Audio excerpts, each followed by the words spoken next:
Wait, where's part 3? What the fuck? And feel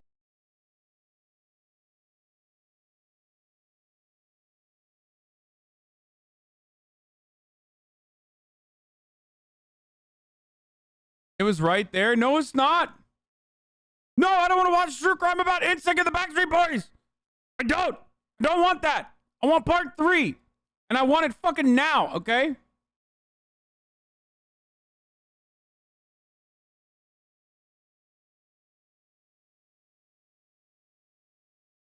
Every moment that I like ask, hey, I can't find this clip. Can you guys send it to me?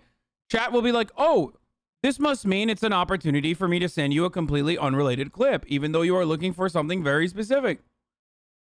Hello, it's time for me, Chatter, to come back and show you a completely unrelated clip. I called you earlier, but I'm calling you. Bro, this is a movie, dude. This is like literally a movie. Because I just wanted to make sure during the process of ending the conservatorship that my father threatened me several times that he'll take my children away.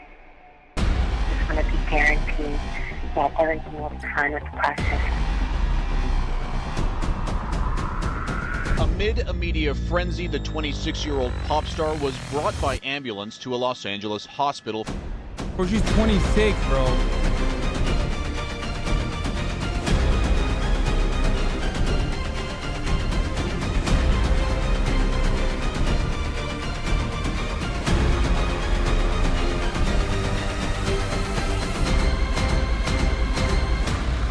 I mean, I'll admit it. Like, this is more compelling than Tenet. Like, straight up. Like, this is actually better than Tenet. Dude,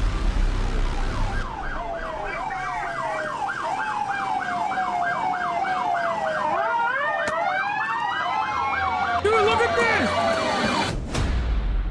That is so psychotic, dude. What the fuck? Despite every aspect of Britney's personal life being put on display and picked apart in 2007, Britney was dealing with even more behind the scenes that the public and media didn't know about. A very concerning alleged leaked email between Britney and her attorney Gary Stifelman was released, giving us a glimpse into why Britney was so paranoid and struggled to trust anyone, including her own family that year. The email from July of 2007 reads, "Gary, since you are my lawyer, even though I don't know if you're really trying to protect me or not, but there's this crazy lady, Lou Taylor, that has been sending stuff to my house. How did she get my address, and why can't you stop her? I don't know her. She is a stalker. She is really terrifying me and my babies. If she knows where I live, then she can just show up here. She sent me a pink hat, and she is writing letters like she is my mother. She has been stalking me since Malibu, and it needs to stop because I don't have security. And Sam refuses to stay over every night because he has 1,000 dogs to go feed, and I have my babies in London, and she keeps saying I'm possessed and that she needs to come and kill these spirits." What is happening? What is happening? What? This is taking a very weird turn, dude. Hold me, chat. What the fuck is going on, dude? Why? Bro, this is a roller coaster of emotions. Like the highs, the lows, the unfathomable injustice. From top to bottom, this is a masterpiece that deliberately and carefully and clearly documents a person's descent into such horrific circumstances. She told me, she said, "Britney, go to the light. Go to the light and see Jesus, okay?" And I was like, oh my God, I'm gonna do it. And I did it. And it happened. And it's just so weird because our world is so nice.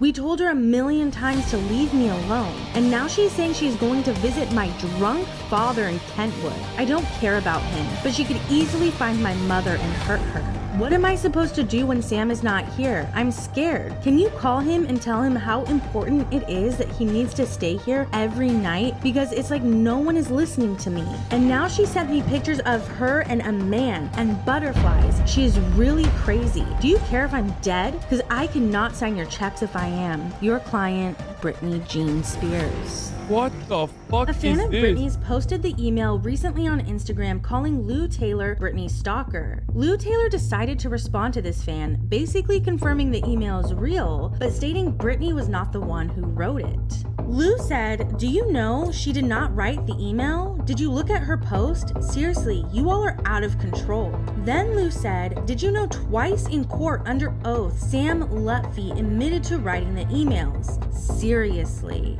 Sam would then immediately send Lou a cease and desist, stating Lou defamed him. Lou saying he admitted to writing that email is false, demanding Lou immediately and permanently delete these comments. And Lou did just that. She deleted every comment that mentioned Sam.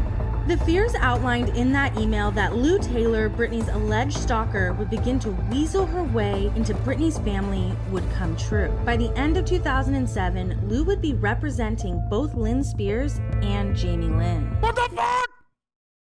What is happening? What is happening?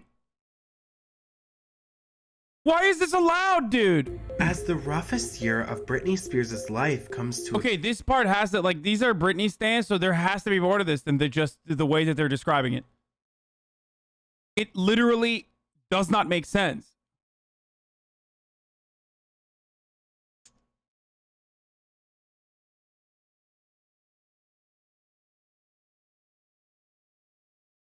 Bro, what happened? Like, did Britney Spears fucking make a wish into a monkey's paw or something? Like, she just was like, I want to be the most famous person on the planet. And then boom, the monkey's paw crumbles and it's over. It's a wrap. Like, you are going to be one of the most famous and richest people on the planet, but for the rest of your life, you're fucked. Like, everyone is going to exploit you. Everyone's going to abuse you. Everyone's going to shit on you. Non-fucking stop.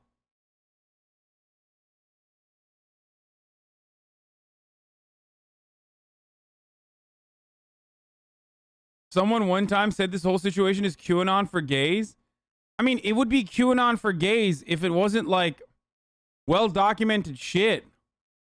a close, 2008 begins with even more hardships. A battered Britney Spears is heading into yet another rough year, and Britney didn't know it yet, but her days as a free woman were numbered. Just one day after New Year's Day, Trope and Trope, Britney's custody attorneys, filed to be relieved of duty and left her hanging just before her deposition with Kevin's lawyer relating to her grueling, ongoing custody battle. And just one day later was the beginning of a saga of Britney involuntarily turning over her freedom.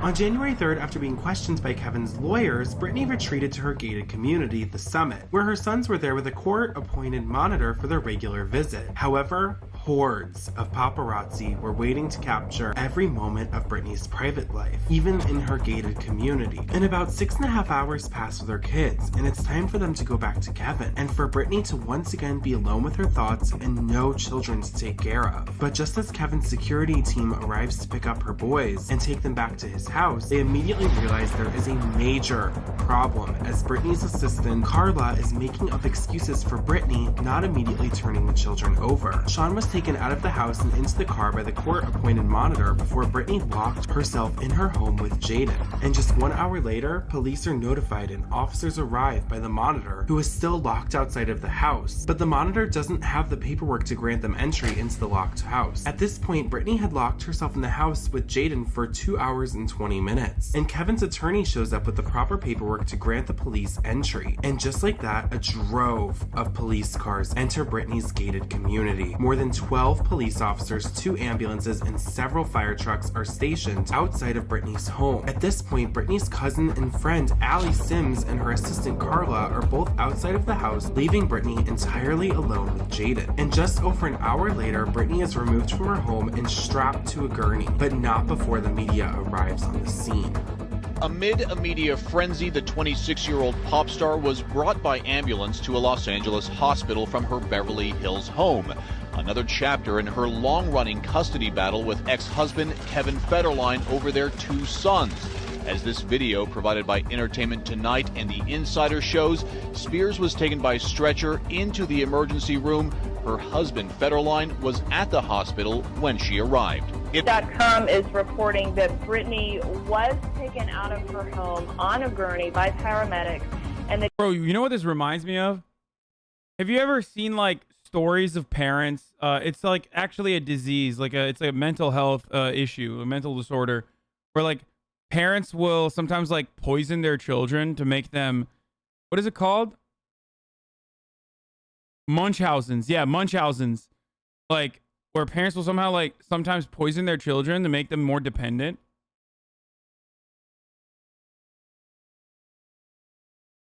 Munchausen by proxy. Okay, yeah.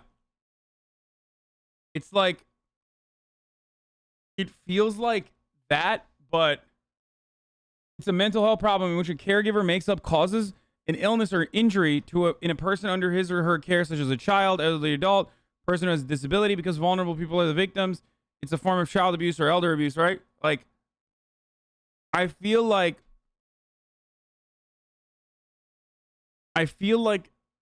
what her parents were doing to her is kind of like that. It's kind of like that, but just for like constantly keeping her under lock and key and like and just abusing her and also creating a cycle where like she's dependent on them for caregiving. that she is now being taken to a local hospital on what's being called a medical hold, essentially a mental evaluation.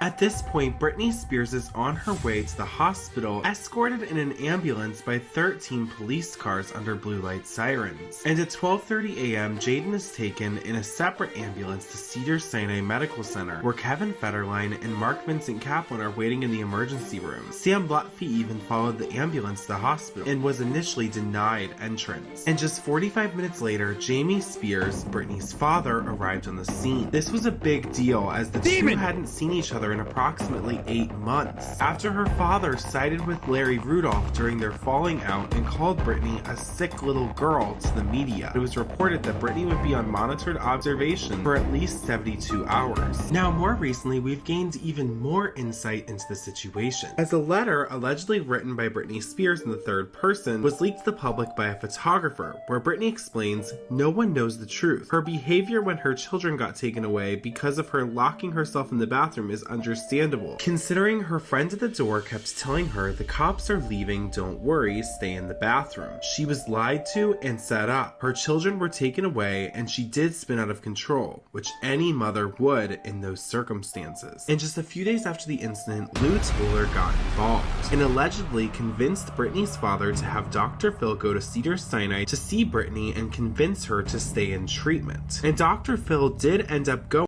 Bro, this Lou Taylor, every time she gets brought up, it's like the music.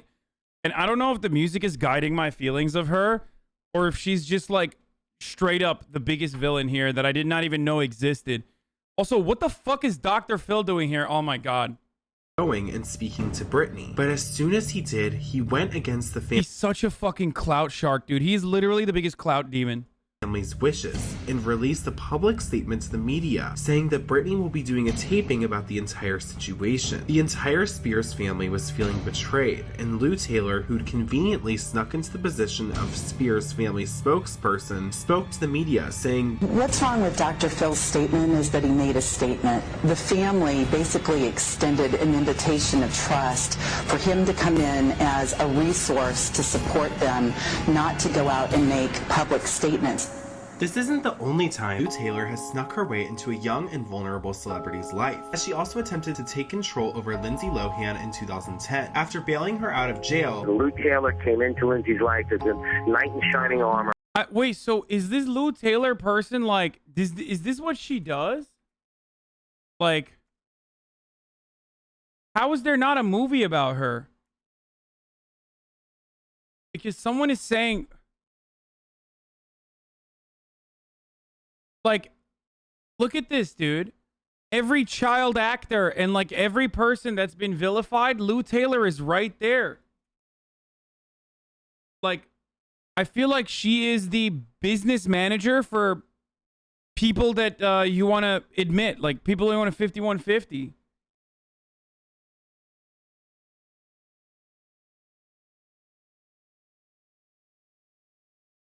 She manages the fucking Prince estate, dude. She literally manages the Prince estate.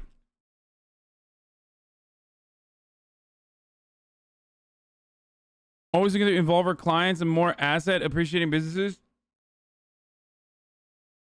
Or a personal liquor brand. Her client roster includes Steven Tyler, Mary J. Blige, Sean Diddy Combs, Florida Georgia Line, Priyanka Chopra Jones, and the Prince estate. She was also instrumental in setting up the Britney Spears' highly lucrative and influential Las Vegas residency in 2013.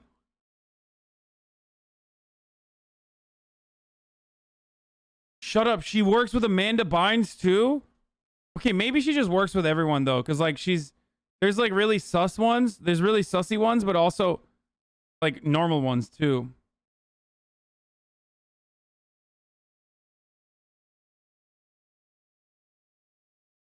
I think she does like, when Lou Taylor enters, you're gonna resent her. I already do. There's like something about Lou Taylor that, oh my God. You fucking bet, RTBA. You bet Lou Taylor wanted to do that shit to Kanye, dude. Yo. Dude. I feel like she's there. She's like a regular business manager. Obviously, she's like a regular business manager because otherwise she wouldn't have all of these other clients who then... No way. This is like her thing on the side, dude. Allegedly.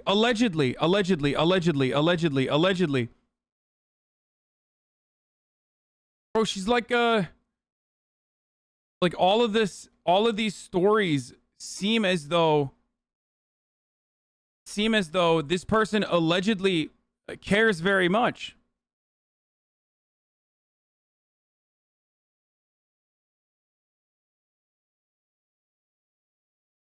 Like, has like actual clients and does like asset management for them. And then also on the side, allegedly takes care of... I mean, dude, look at this. Yo, Hollywood is so fucked, dude. Hollywood is so fucking fucked. Hollywood business manager Lou Taylor's ferociously breaking the glass ceiling. What the fuck?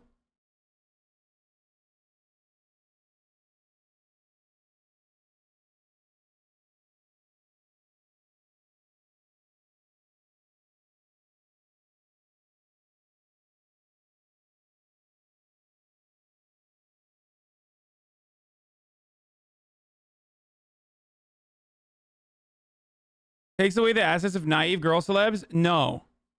She's not responsible for their mania, but she suspiciously is right there for in the right moment to safeguard their assets and turn it into a conservatorship that then ends up like paying dividends to the family members and probably like paying herself a decent chunk too, a decent percentage.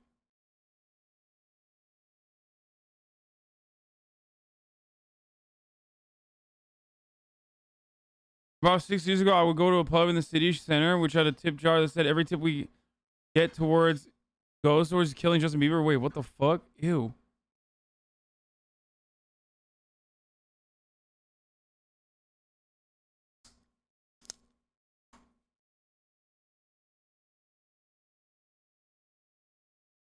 They had backlash here in the Twin Cities when they had tours of Prince's mansion and were selling his estate and memorabilia only a week out. Bro, am I being like QAnon here right now, or do we just like stumble across something that's like very scary?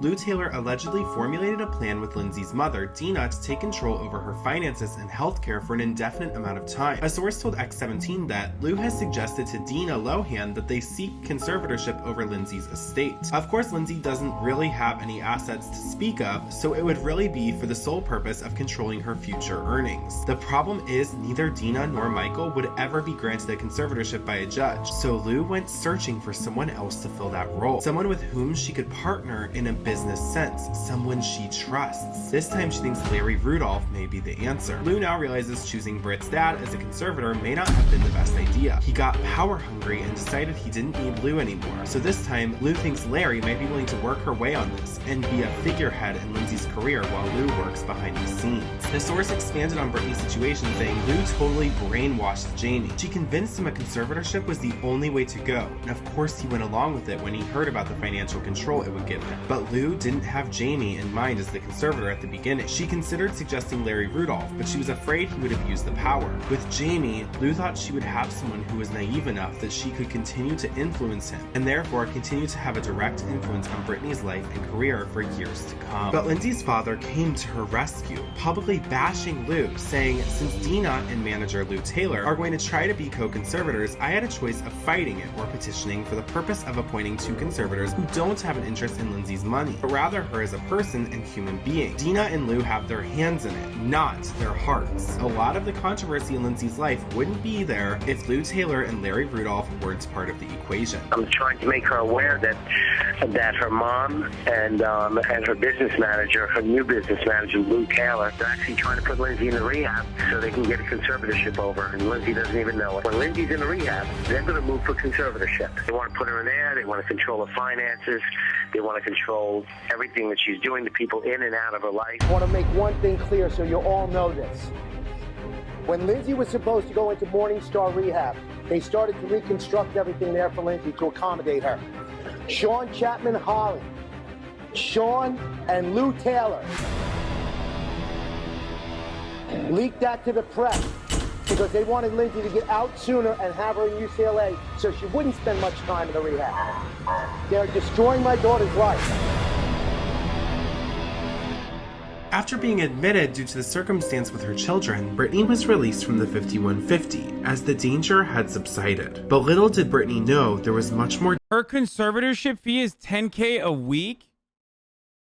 That can't be true. Are you serious? There's no shot. That's making $500,000 a fucking year? Approved by court. Bro, this is literally I care a lot. This is literally I care a lot. I'm losing my fucking mind.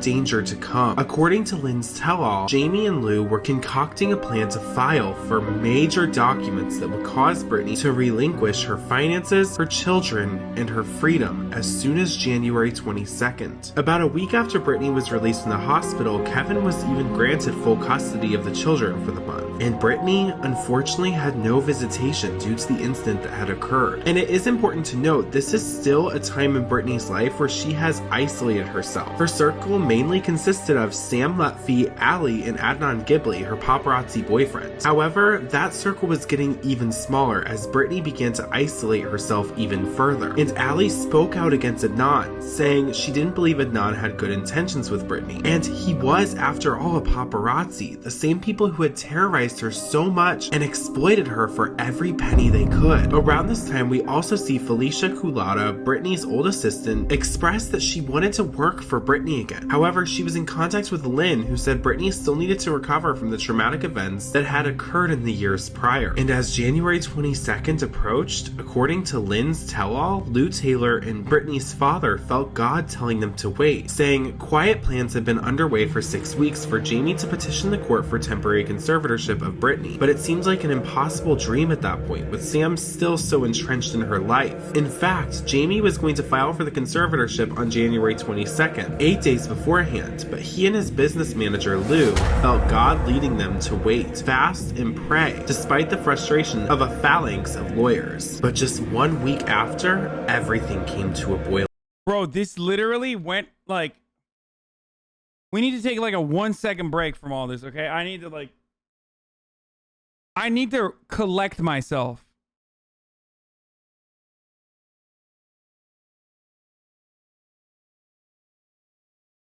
And also put this fucking pad down.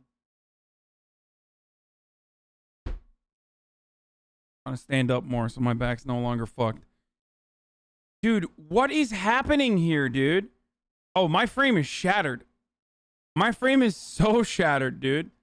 This is Kajimbo. This is absolutely Kajimbo.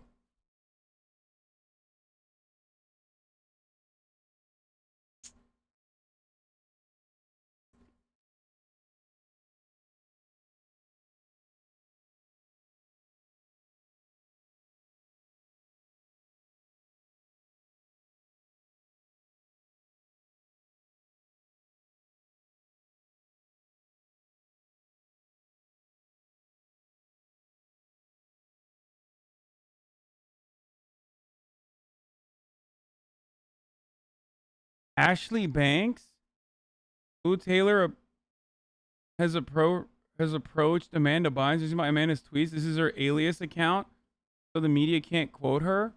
God damn, stans are crazy.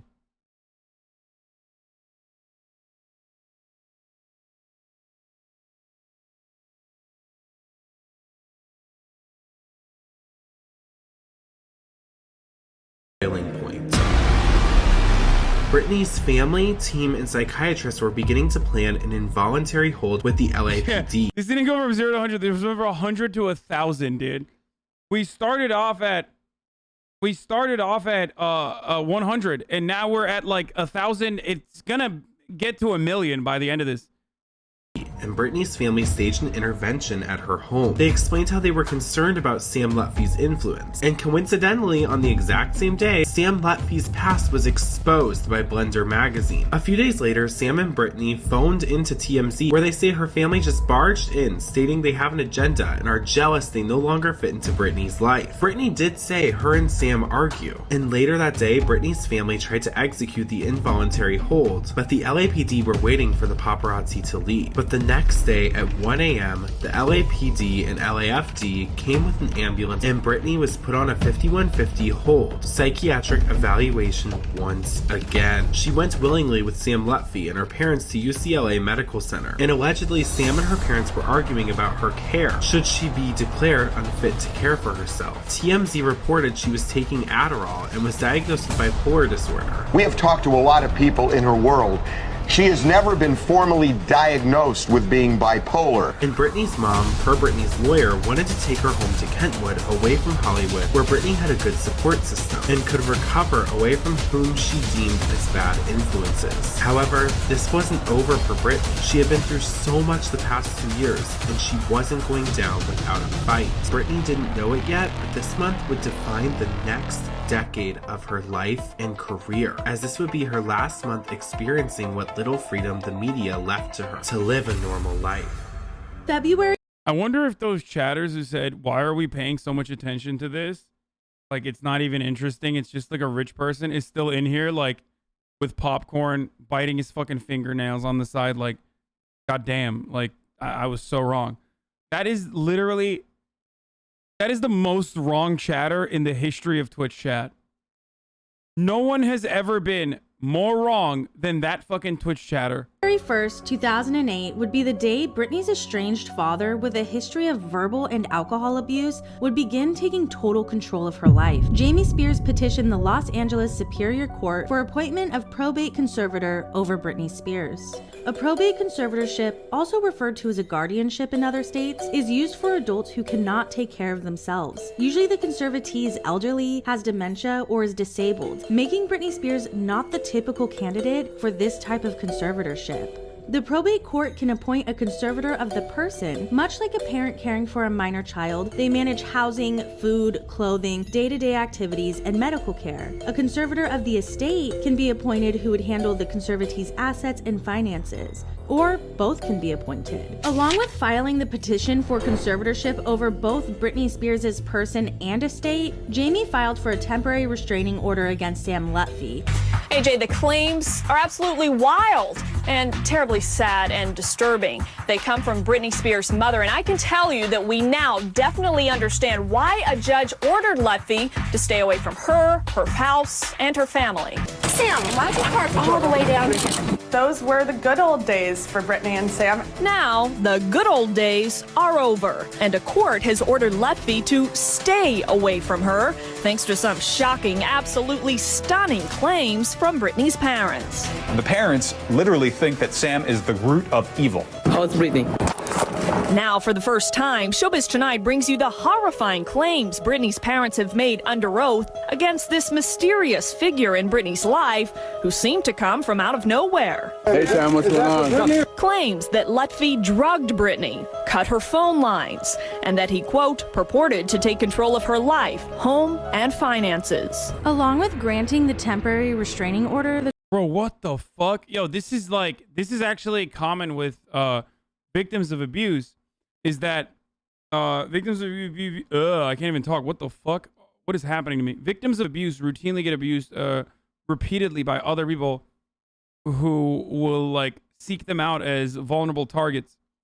The court also granted the temporary conservatorship, naming Jamie and Andrew Wallet, Jamie's attorney, co-conservators of her estate, and Jamie sole conservator of Britney Spears. There would be a hearing only 3 days later on February 4th to reevaluate. Also on this day, Jamie and his attorneys would take steps to strip Britney of her basic rights. By law, a conservatee is to be notified of the conservatorship hearing 5 days in advance, which is really important so they can get legal representation before someone takes control of their life. An ex parte application to waive Britney's rights to receive this mandatory notification was filed by Jamie, and Judge Reva Goetz granted it. Jamie's reasoning was that Britney could be released from her involuntary hold prior to the hearing, and Sam Lutfi would be notified, posing a risk to Britney and her estate. However, when Jamie was granted temporary conservatorship, he was given the ability to secure her assets, have round-the-clock security with Britney, change the locks on her home, and access to her medical care. Jamie had the power needed to protect Britney and her estate. Not giving her the basic right to be notified was the first step taken to try to block Britney from fighting back and keep her in the dark while they worked to take total control.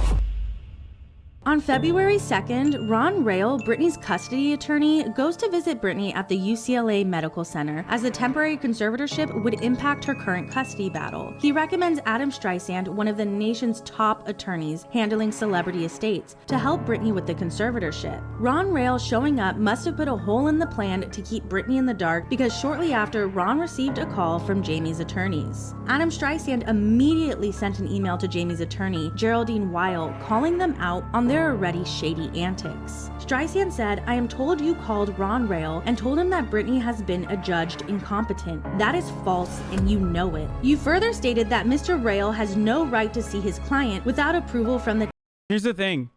If this person is like competent, not the lawyer, but like if the other side, the conservatorship partners are competent and they have done this many times, even to other celebrities, and are like a respectable figure in the community, a judge signing off on that conservatorship, no matter how overarching, over-encompassing, like and crazy it might sound to you, the judges will be like, yeah, of course, like this is a good person.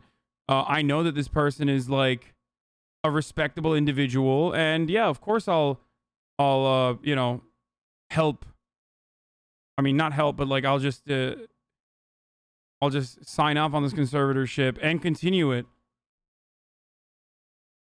temporary conservators. That is also false. He then said the conservatorship is nothing more than a hostile takeover of our client for improper purposes. When Jamie's attorney, Geraldine Weil, received that email from Streisand, Britney had not yet had her capacity evaluation that is required by the courts. Geraldine Weil quickly emails Dr. Long, a psychiatrist who had treated Britney in 2007, asking him to do a capacity declaration on Britney Spears. Dr. Long, who appeared to feel uncomfortable doing this evaluation, told Weil the next day on February 3rd that his attorneys informed him not to speak with her. Also on February His music is getting ridiculous though. 3rd, Samuel Ingham, Britney's court-appointed attorney, shows up to UCLA Medical Center to do a brief interview with Britney, but allegedly didn't give her any notice he was coming. This short interview would end up severely impacting Britney's ability to fight her conservatorship.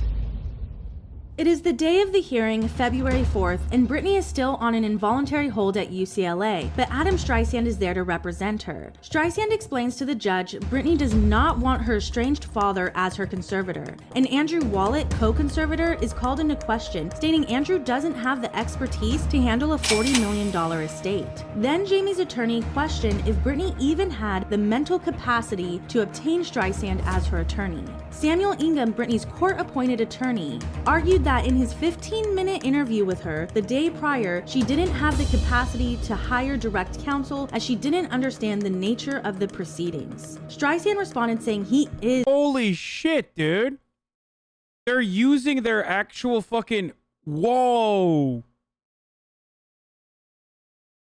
That's nuts, dude. The moment that like the client that's under conservatorship is like demanding to get their own attorney, like the court should absolutely step in and be like, yeah, we got to do that. That's crazy. That's actually fucking crazy, dude. How the fuck? It's GG's. Like if you get 5150 and a judge declares you unable to take care of yourself, you're just stuck. Like you have no autonomy ever again for the rest of your fucking life. Is Britney's lawyer. Judge Reva Goetz then ruled that Britney did not have the capacity to hire an attorney, ejecting Streisand from the courtroom and siding with Sam Ingham, who only stood to financially benefit from Britney being forced to use him as her attorney. Ingham was paid around $405,000 in just 2008 alone from Britney's estate. Britney Spears' father is staying in control of her affairs for the time being. A California judge reported— We literally don't treat people with disabilities as humans. Like, this is unironically like, you know, I joke about like MPD being like a debilitating disability or whatever, but like this is straight up an example of like ableism being so ingrained in our attitudes that like now I'm wondering like how many of these fucking conservatorship situations is just like based on incredibly faulty premises, or like that like people just like literally are no longer seen as human. Like they're literally not seen as human. You can't do this to another human being. Reportedly rejected a plea from one of the singer's attorneys challenging Jamie Spears' role as co-conservator. Also a court appearance Monday by Adam Streisand, who said he had been asked by Britney Spears to represent her in the matter.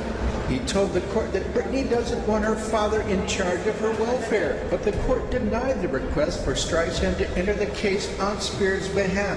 This judge yet again made a ruling that stripped Britney of rights every conservatee is supposed to have. Most importantly, the right to choose your own counsel. Britney never stood a chance. She was fully blocked from being able to fight for her basic rights and the empire she built before she was even released from her involuntary hold. What's also really strange is that Jamie's attorneys seemed to know this would be the ruling beforehand, considering they told Ron Rail days prior that Britney was adjudged incompetent. How they knew before the official ruling, before she even had a capacity evaluation, and prior to Sam Ingham's infamous 15-minute interview will forever remain a mystery.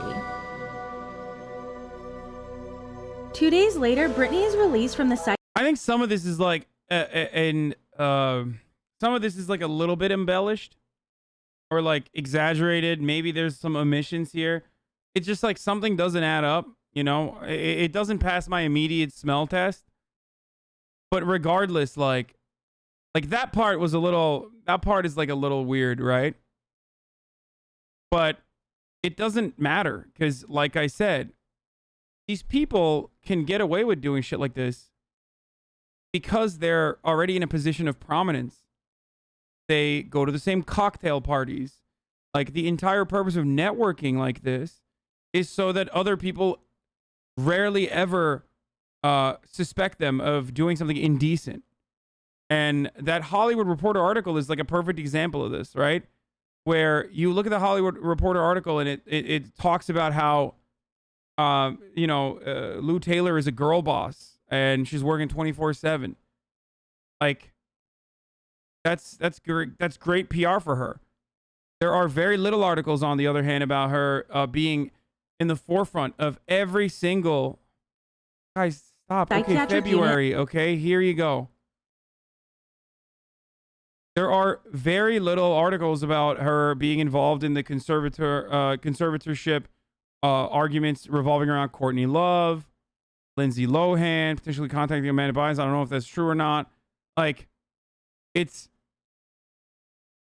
So the conspiracy isn't that, like, you know, these guys, the judge is in on it or whatever the fuck. It's more so that, like, it's oftentimes way simpler than that. You know what I mean? Of the UCLA Medical Center. Jamie and Lynn Spears are really upset, putting out a statement saying the hospital should not have released her. However, the psychiatrist said they simply could not hold her any longer. She was stable. Britney quickly hops into Adnan's car and she wastes no time heading straight to see attorney Adam Streisand. Okay. Hey, guys. Some space. What is it? What is the judge's name? Reva what? Come on, guys.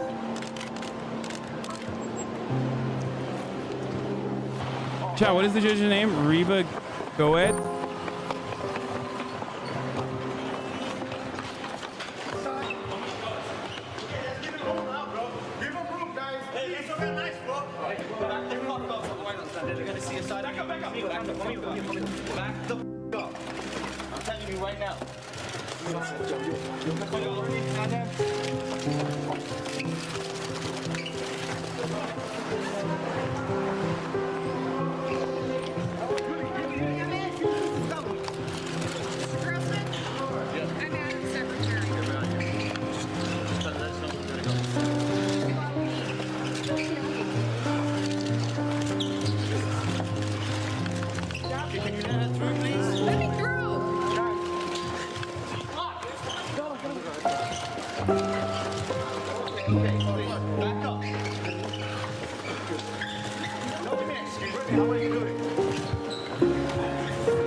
What the fuck? Okay.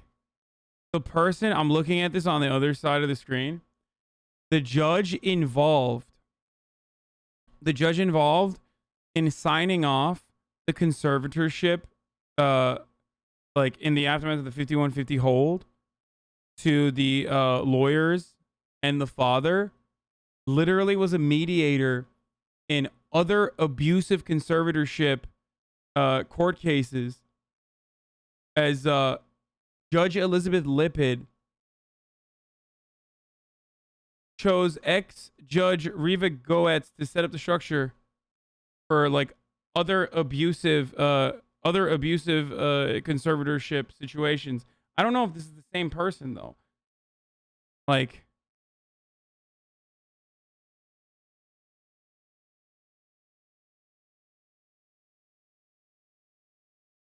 what the fuck? No, it's about, like, this is about older people. It's about older people with like estates and how people have taken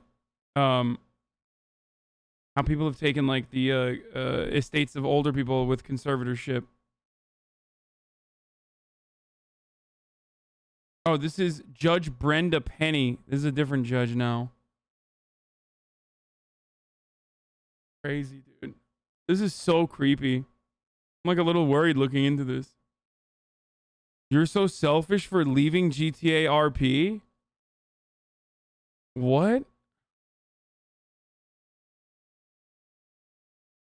You need to get a skill like GTA RP, not just react to videos. You're so selfish for leaving GTA RP? What the fuck? Are you alright, dude? Like, why are you here? There's all the other RP players who are like still streaming. Like, why'd you come in here? Probably to watch the ad at the top of the hour every hour because it's coming right now. That's why he came in here. Now, of course, this chatter, just like you, know that if you subscribe, you'll no longer see the ads. You can do it for $5 or for free with a Twitch Prime. Or you can use an ad block, or you can use a VPN. But, yeah, at the top of the hour, there is a 60-second ad break. And you already know that. So use your Twitch Prime for free. Here's the ad break now. Dude, I'm doing so well with these fucking segues today. It's like literally every single one of them in 10-10.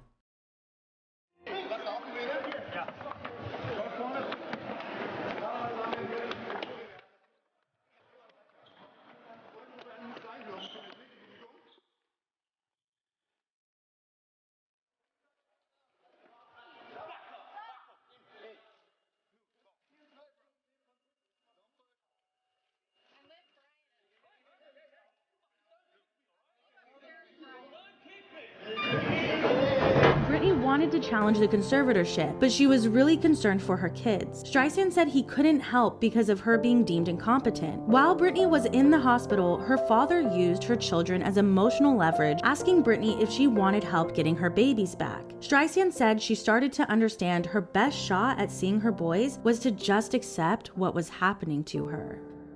The next hearing to evaluate Britney's conservatorship would come, and Judge Riva Goetz would grant another extension of the conservatorship. Meanwhile, on the same day as the hearing, Britney managed to get on a conference call with attorney John Eardley, with the help of a paparazzi friend, so Jamie wouldn't find out as he was monitoring all of her calls. OK Magazine got a transcript of the call. Britney said, "Basically, I want my life back. I want to drive my car. I want to live in my house alone. I want to pick my own security, see who I want to see, and make it happen." Attorney Eardley quickly gets to work and submits a motion to move Britney's case from the LA Superior Court to the federal level, citing that her civil rights are being violated. This motion would get a new judge on the case. He explained, dude, what the fuck is monarch mind control, dude? Just because I'm looking at fucking like weird conservatorship arguments around Britney Spears doesn't mean like, what the fuck is this bullshit, dude? Like, I love when people just like,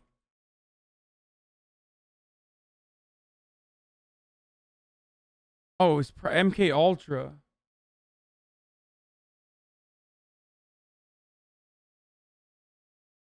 Christ, dude.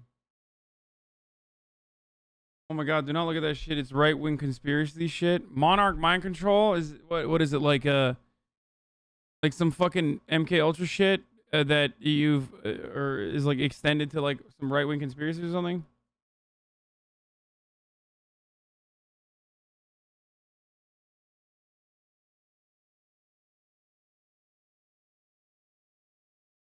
Britney has not been able to have a single Time to go deep, brother. No, I'm not going deep, you dumb fuck. Like, half of that stuff is like LSD, and the other half is just not real, okay? I'm sorry to fucking break it to you. Okay? Brother. Just because I'm looking at this weird shit doesn't mean that, like, I believe in, like, any number of weirdo conspiracy theories that you fucking red-pilled dweebs believe in on the internet, okay? hearing before the court and was stripped of the right to access counsel. She is being completely... I love when like weirdo conspiracy theorists are like, yeah, this is how it started with me too. You're about to take the red pill, bro. You're about to dive deep. You're about to go down the well, dude. You're about to fucking see some things that are going to be too hard for you to handle, my friend. Yeah. Before you know it, there it is. QAnon. It's real. Why? Why is it that these people Why is it that these people like make it seem like the untold truth, the unspeakable truth that they arrived at is like something that no one has ever encountered before? And it's so fucking good. And it's gonna like, really, I'm gonna fucking fully believe in it. And if I don't, I know MK Ultra was real. I know. Anyway, let's keep going. Isolated with absolutely no privacy. She can't make telephone calls, she can't receive or send mail, or drive a vehicle. At this point, Britney has been stripped of almost every right a conservatee should have under California law.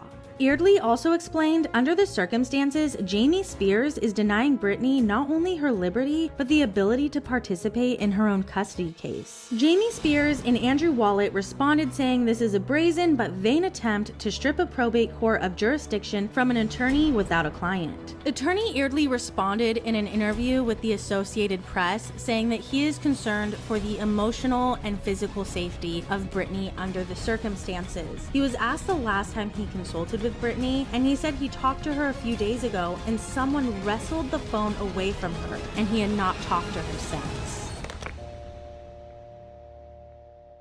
Judge Gutierrez, who is overseeing this motion, ruled that it should stay at the state level because Britney was deemed incapable of hiring an attorney, and Eardley does not have the authority to remove this case. Although Britney was denied yet again from being able to fight the conservatorship, a right she has been denied multiple times at this point, she at least did receive some hopeful news. She was finally able to see her boys as This is why TrueAnon Chapo and Death is Just Around the Corner are taken more seriously. They delve into the psychology and reality of conspiracy theories within Western society.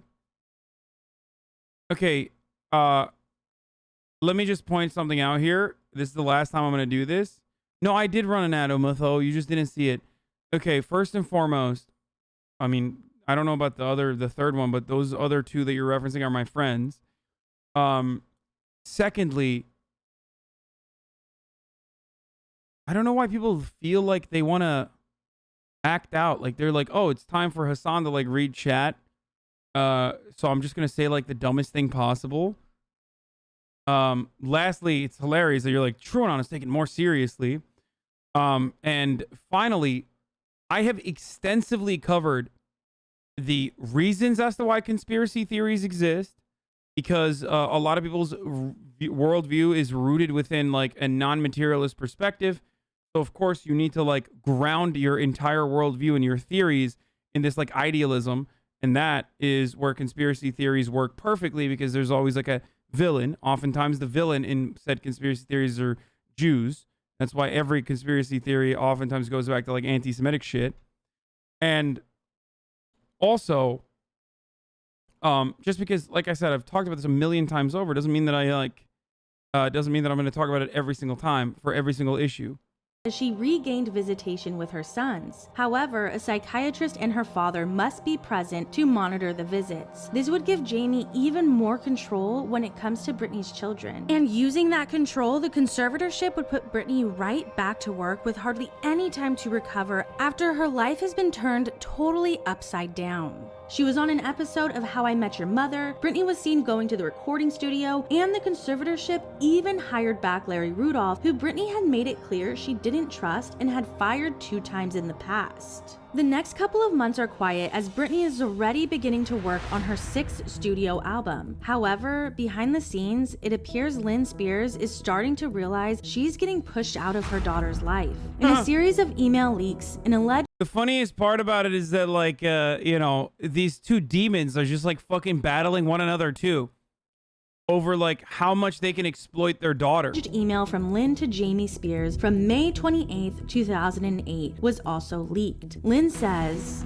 Jamie, I never thought you would ever make it possible for a court to keep my child's health information from me, her mother. You know you put your foot down about many things, and you could this one too. But once again, it's not important enough to you because it's me. You, as a conservator, can give your daughter's medical records to her mother to view, because I am the mother who was there when our children were sick and in the hospital. Where were you? The man you once were would have had no problem in telling those high-paid professionals that her mother has every right to know her child's health, court or no court. And I'm not the one making money off selling stories to magazines and never will be, if that is the threat they fear. And I know you don't understand those medical terms, you can't even pronounce them correctly, that are in the health document. So get Dr. Saja or someone to interpret it for you. Clearly you need to stay at the house with Britney until she stabilizes on the new drug. Don't run out on your daughter again when the going gets tough, especially now. You surely are paid enough to put forth the extra effort.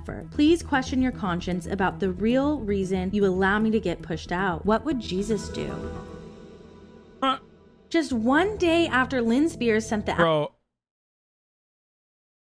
God left this planet a long time ago, okay? Jesus is so, if he ever existed, he is so fucking far removed from the Spears family. Oh my lord. aforementioned email Samuel Ingham, the attorney Britney Spears is being forced to use, was in Judge Reva Goet's chambers for 90 minutes, stating Britney should not participate in her July 31st hearing, saying it would be harmful to her. Judge Goetz agreed, stating Britney was on a new medication. This person literally has actively worked as a mediator, selected by another judge in numerous conservatorship court cases, by the way.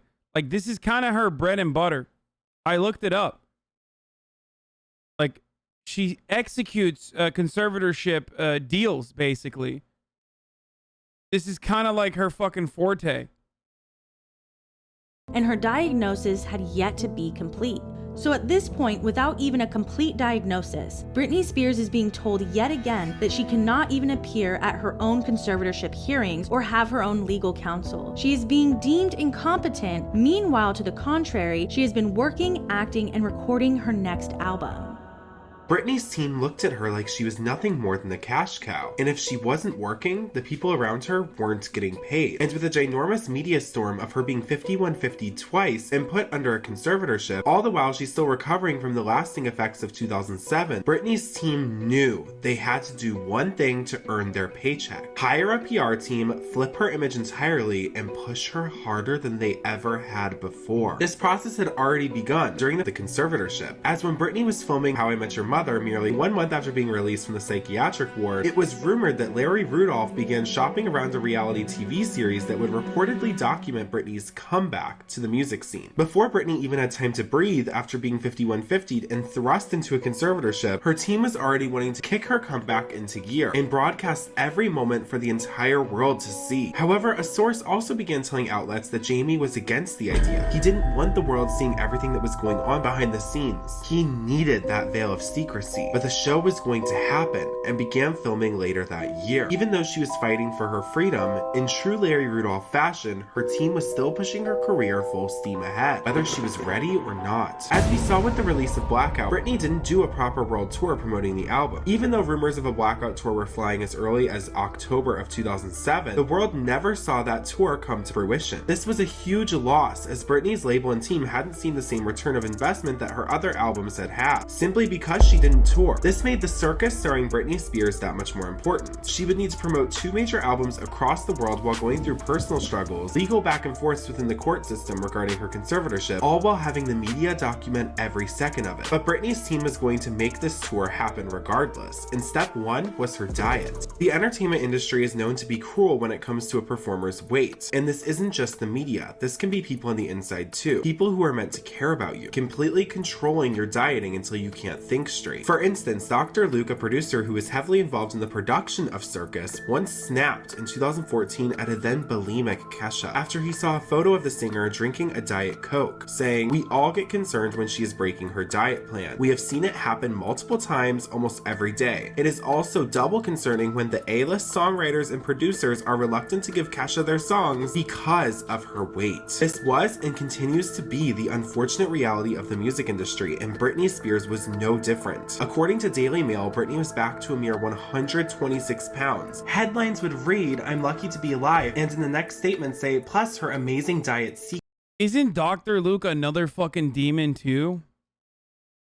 Dude, the music industry is so fucking bananas, dude.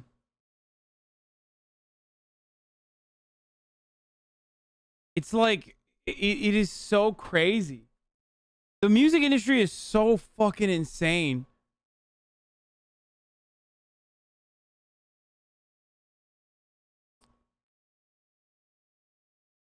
secrets after the stress of her custody battle saw her, quote, tip the scales to 144 pounds. Daily Mail detailed that her expensive health makeover allegedly included $6,400 a month on a nutritionist and diet supplements, $5,180 on a personal trainer, and $2,600 on a private dance choreographer. A source told Closer magazine she limits herself to 1,400 calories a day, with one cheat day where she'll treat herself. She also changed the way she eats, trying to have only 2/3 of what is on her plate. It's all about portion control and fresh food now, and lots of water in place of Red Bull. This was hard work and wasn't put in place because she was unhealthy. Even when the media trashed her body at the 2007 VMAs, Britney was still toned. She was still more fit than any of the people trashing her. This was purely for cosmetic reasons, and that is Britney's prerogative. However, as we have learned, Britney's choices are oftentimes made for her. This is evidenced even further by Britney being made the face of Bally's in May of that same year. As if that wasn't quick enough, Britney was still recording her 6th studio album. It would be in the same category as Blackout, but more lighthearted and pop influenced. Keep in mind, while recording portions of this album, cameras were still following her for the reality show that was going to be released later that year. And at this point, tensions were very high between the Spears family and Sam Lutfi. As Jamie was attempting to gain more control over Britney, Sam and Jamie both signed an agreement stating that Jamie will stop pursuing the temporary restraining order against Sam as long as he agrees to stop contacting Britney. Around the same time, Britney sat down for a Take Two interview with OK Magazine. This interview is very important, as we also see Jamie throw some deep, unnecessary jabs Britney's way, saying, I would hope the conservatorship stands until the end of the year, and then we'll sit back and evaluate where we are at that time, where Britney is at that time. Our relationship is new for both of us. She sometimes calls me 50 times a day and asks me things that light my life up. But like all daughters, she is very manipulative and cunning, so she gets what she wants a lot. Keep in mind, Britney is sitting next to him while he's saying all of this. Anytime Britney did press in 2008, she was surrounded by her father or someone her father trusted to make sure she didn't speak out of turn. We see this again in a Rolling Stone interview in September, when the journalist who wrote the article included, when I met Jamie Spears backstage at the VMAs, he shakes my hand and says, take care of my baby. The or else is implied. A bear of a man with piercing blue eyes. Jamie and the conservatorship lawyers make it difficult to talk in depth to his baby, and interviewing Britney was a rigorously micromanaged process. We were never left alone together, and my questions had to be submitted ahead of time for approval. Acceptable topics included her new album, her boys, and that's about it. Her team said she wouldn't answer anything about the past year and vetoed a question as straightforward as, do you have an opinion on the presidential election?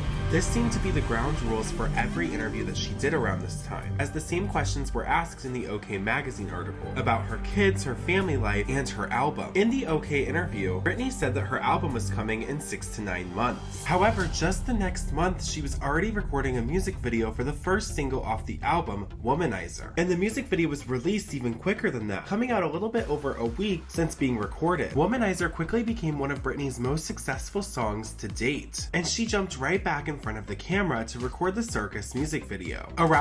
Bro, I need to watch this video in half speed like it's a Ben Shapiro video, dude. How the fuck is this video an hour and 27 minutes long? And the entire fucking pacing on this is like cranked up in like double speed, dude. They're just like blowing through so much shit.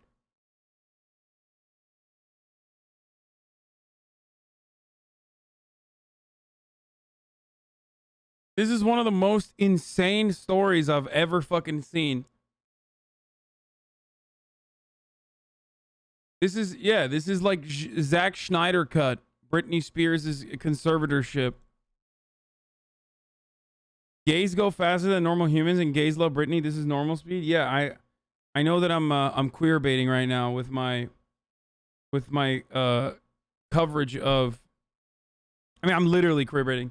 I'm wearing a pearl necklace with a Mariah Carey t-shirt while I go through the entire saga of Britney Spears' life through her conservatorship process. This is literally gayer than sucking a penis on camera.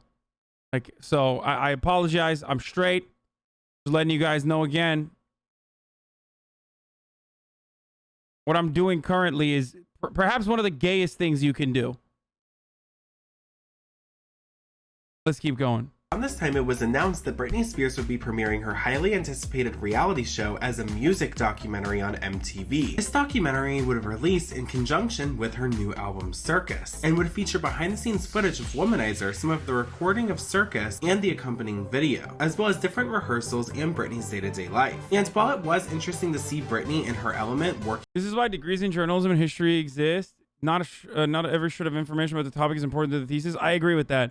They definitely have like added way too much. The majority of people tuned in to hear Britney comment on her personal life, as that's all the media had been talking about for nearly 3 years. And now, the state of her conservatorship, something she had refrained from in the Circus press tour. And they were treated to the only raw clips in existence of Britney speaking candidly about her conservatorship. For the Record began by setting the premise that on the eve of the 2008 MTV Music Awards, Britney Spears invited a film crew into her life. The film you're about to see was captured over the 60 days that followed. No topic was off limits and no question went unanswered. And for the first time in nearly a year, Britney had the floor. She began by saying that there is a lot that people don't know about her and she feels misrepresented. Then it jumps right into her hectic lifestyle preparing for the VMAs. Britney's team begins discussing the way they keep people in and out of her life. Jamie telling Larry Rudolph that security will be stationed at the door, and Larry responds saying, "No one gets through the door without speaking to one of us. We can't have a revolving door." They instruct her that when she accepts her VMA awards, someone will knock on the door, presumably of her private dressing room, and guide her onto the stage. They had it set up so that no one could speak to her. The control of Britney exhibited throughout this documentary is intense, and anytime Jamie enters a room, Britney tenses up and is a completely different person. And anytime he leaves, she relaxes and is her normal bubbly self. She expands on her lifestyle saying, "I never wanted to become one of those prisoner people. I've always wanted to feel free, get in my car and go and not let people make me feel like I had to stay in my home. I let certain people into my life that were just bad people. And I was very guarded at first, but then I went to a point where I ended up letting them in because I was lonely or whatever the fact, and I really paid the consequences for that. You know, you do something wrong and you learn from it, you move on, but it's like I'm having to pay for it for a really long time." Britney also confirmed the notion that she didn't care about the business side of her conservatorship. In the last couple of years, things that have happened, not with even the business, things that just happened to me personally have been the problem. It was all about her personal life and children. At this point, Britney was alone. She explained how heartbreaking the entire situation was with Kevin. With Kevin, because I had 2 children with him, I did not know what to do with myself. Built my dream home in Malibu, a huge house and the pool and a huge yard for the kids, and I did everything for them, and just my world was that. Everything was for them. This house was lavish and perfect for the family that Britney wanted to raise. But now that house was just a lonely reminder of the childhood that was quickly disappearing. I did not want to be at home because like my babies represented home. That was my home with them. And every time I went home, it was like, oh God, I can't be here. Then Britney gets into how the people around her are taking advantage of her. I'm definitely angry with myself for letting people take advantage of me. I'm angry with people for taking advantage of me and for letting it go on for so long. But I have to go on with it. I look at it for what it is, and I have to. Bro, the part of this that we're like forgetting, sorry, I'm gonna pause for a second here, is that like she has a sister who's also famous. Why does she never come up in any of these stories? Like, I feel like the Spears fandom, Britney Spears fandom, kind of like the Britney Spears fandom don't really acknowledge her existence, it feels like.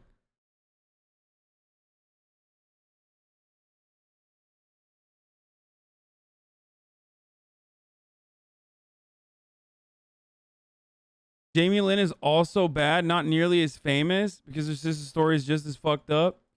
Because she got pregnant at 16 and erased.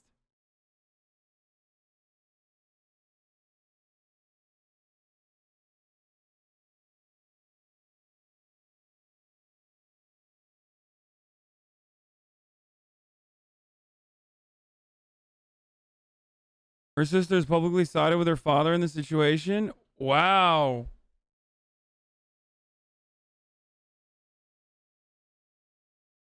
What the fuck?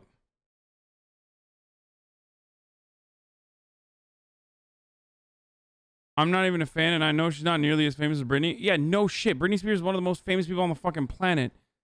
But like, Jamie Lynn Spears is also kind of famous, or was kind of famous, and then just pee-pee poof.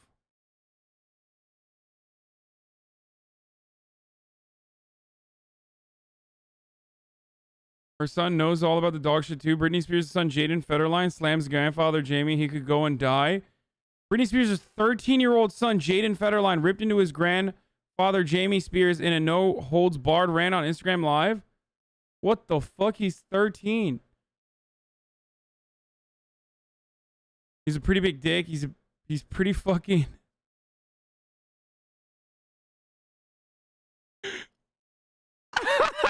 13 years old.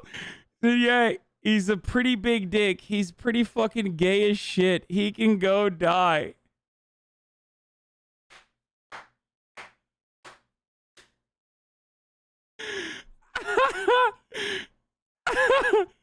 Oh no. My man said he's gay as shit, dude.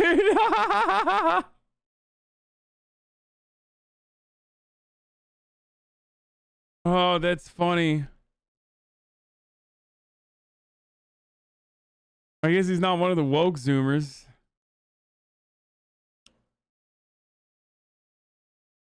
I have the best dad ever. My dad is literally Jesus.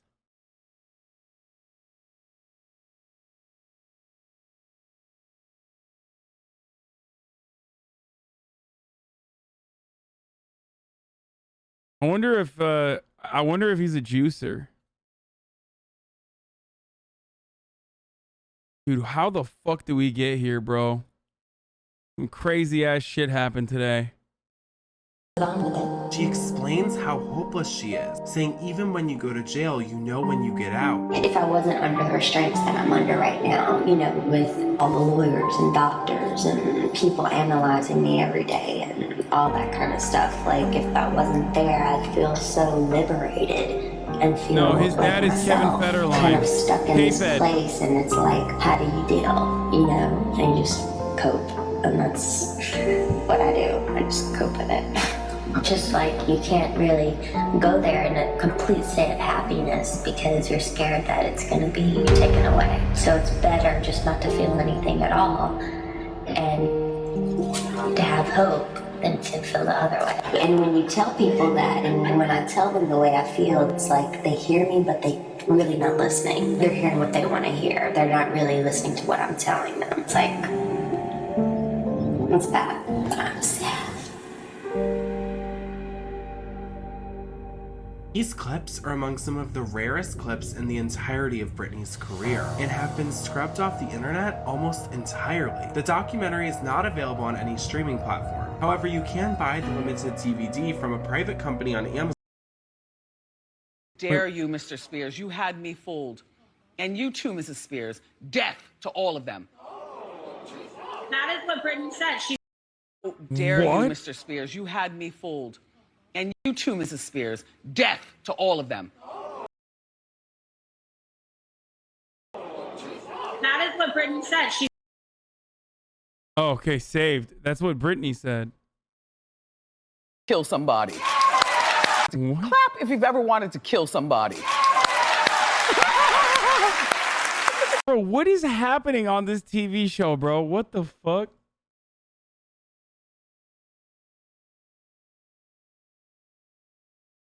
What a wild TV show, dude. Holy shit. God damn.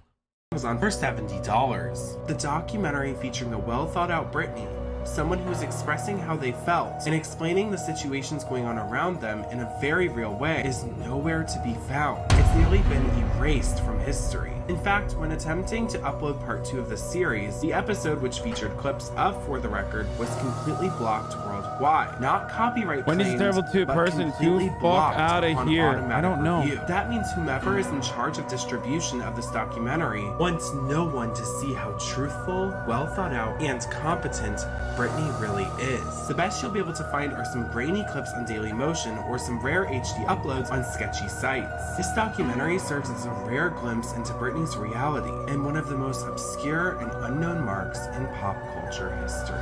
Bro, oh, Queen Beauty. I don't know why I read it as queer baiting. With the documentary being released on November 30th and Britney holding a special screening for the event, Britney's latest album was only 2 days away from being released. And despite controversy surrounding her song If You See Gamey, well, the line we bleeped out goes, love me, hate me, all of the boys and girls are begging to, and then she says, if you seek Amy. Doesn't make any sense, does it? It's not supposed to. If you say it quickly, with no space in between the letters, it basically spells out the F word and then me. So it's all the girls and boys are begging to. And now comes the music. How dare she? How dare she? Wow. Satan. Satanism is alive and well, boys. How dare she do this, corrupting the mind of our youth? Video starting and ending with. I find it so funny that, like, this fucking demon right here will sit there and get personally offended because, like, someone spelled out F-U-C-K me, like, fuck me, right?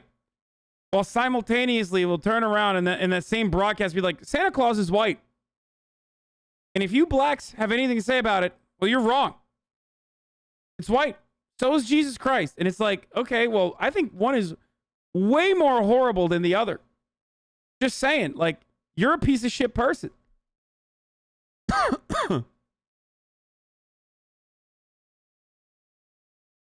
Clips from what looks very much like a carbon copy of America's Newsroom. Britney's PR makeover was really kicked into gear, but most of Britney's work during the circus era was ahead of her, as her team was developing a nearly 100-show world tour based around an actual 3-ring circus to show off the Britney that they had primed for this moment. Britney's team enlisted the help of the best that the industry had to offer. The stage was incredible and the gags would be insane. Britney's team had also enlisted the help of Perez Hilton to open the tour.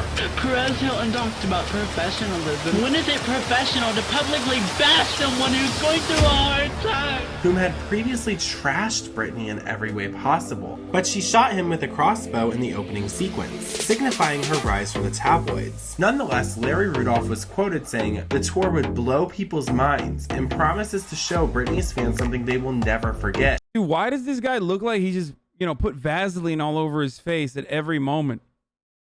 There's something about this Larry Rudolph dude. He's just so greasy. I don't know what it is. Like, every time they show him, he's just so oily, bro. She goes full speed the whole show, about an hour and a half. It's pretty intense. This is a full-blown, full-out Britney Spears show. It is a pop extravaganza. It is everything everybody expects from her and more. Nearly months after being 5150 and admitted to a psych ward, Britney's team was pushing her on the biggest tour she'd ever done. Needless to say, Britney would need to rehearse a lot, which is something she's previously said she really enjoys doing, even under Larry and her father's watchful eye. At this time, she still had no phone usage. However, allegedly one day while rehearsing, Britney snuck off to make one of the most important phone calls of her life. Hi, my name's Britney Spears. I called you earlier. I'm calling again because I just wanted to make sure during the process of ending the conservatorship that my father certainly several times that he'll take my children away. I just want to be guaranteed that everything will be fine with the process of you guys taking care of everything and things just being the same as far as my custodial Britney left this voicemail for attorney John Eardley, the same attorney who tried to help her move her case to the federal level the year prior. I'm gonna keep it 100. The fact that there hasn't been like a bar investigation for every single lawyer involved in this conservatorship is straight up wild to me. Okay, like the very moment that Britney Spears, on record now, said, I was never told that I could fucking file a termination of my conservatorship, is a moment where you are way too late to the game for not being able to fucking, for not investigating this entire process top down, bottom up. It's insane. Like, it is so fucking corrupt. It is so fucking insane. It makes me wonder how many people in this state alone have been destroyed by predatory conservatorship programs where, like, judges who operate as mediators on other conservatorship programs that, like, set it up specifically work alongside lawyers and consultants that engage in this regularly. It is I Care a Lot. I Care a Lot is a direct, like, it's literally what this is. Apparently, Lindsay Lohan escaped to Dubai and Courtney Love went to London because of the shit that happens in LA. Like, there is something happening in fucking California where just, like, you're fucked. Like, I would look into every single judge that has touched this case. I would look into every single lawyer that has touched this case. I know that this happens in Florida too, where old people live, like rich old people live, but it is absolutely insane that, like, this has been going on for 13 fucking years, dude. Prior. When the judge denied his motion and kept it at the state level, he said that Eardley had not yet tried to challenge the probate court's appointment of Samuel Ingham, so Eardley was going to do just that. He contacted attorney John Anderson for his expertise, and together they would attempt to help Britney. On January 27, 2009, attorney Anderson sent a letter to Jamie Spears' attorneys with an ex parte petition that he was planning to file with the courts on the 29th. They were petitioning for Britney to finally be able to retain and pay for her own attorneys, and to relieve Samuel Ingham, the court-appointed attorney. Since Britney was so controlled and unable to make phone calls, Sam Lutfi would help Britney by being the middleman. He would somehow sneak the petition paperwork over to Britney for her to sign, and then get the paperwork back to the attorneys. Jamie's attorneys would then speak with attorney Anderson. They informed him Britney lacked the capacity to retain counsel, and that Eardley had tried to remove the case before, but was denied for that reason. Anderson then decided not to file the petition to help Britney, and would have no further involvement in the matter.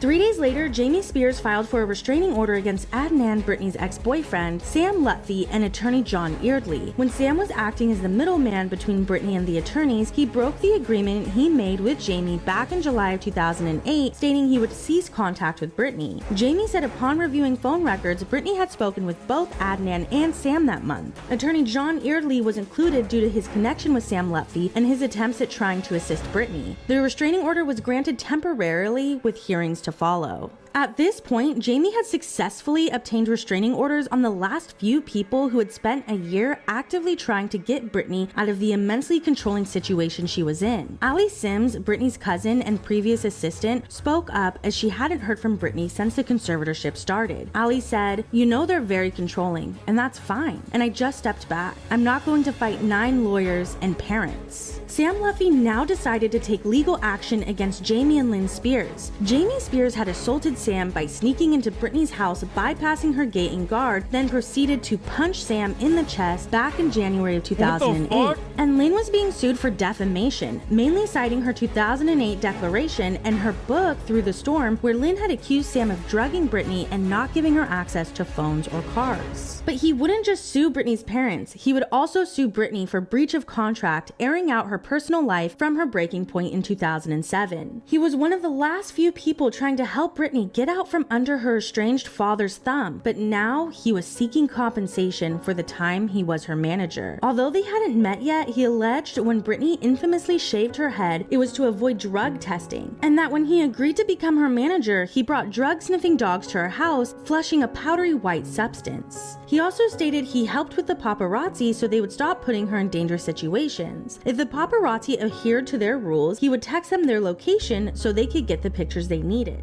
You know, it'd be kind of cool if you guys were able to talk to her. Wouldn't that be cool? No, that'd be cool. If she was able to talk, 27-year-old. can't really speak, doesn't have a cell phone, can't see her friends. A little odd, don't you think? 27-year-old touring the whole world? Yeah. No? Well, you know, she's making money for everybody. She's making money for everyone but herself, maybe. She's not really concerned with money, you know? Yeah. Britney's not that type of person, so... Oh, really? No. She's a normal sweetheart, mother of two, 27-year-old, you know? Very successful superstar. Can't have a phone and go where she wants and see who she wants. I think that's a little unfair, don't you think? It's almost like slavery, modern day slavery. Don't you think? Almost.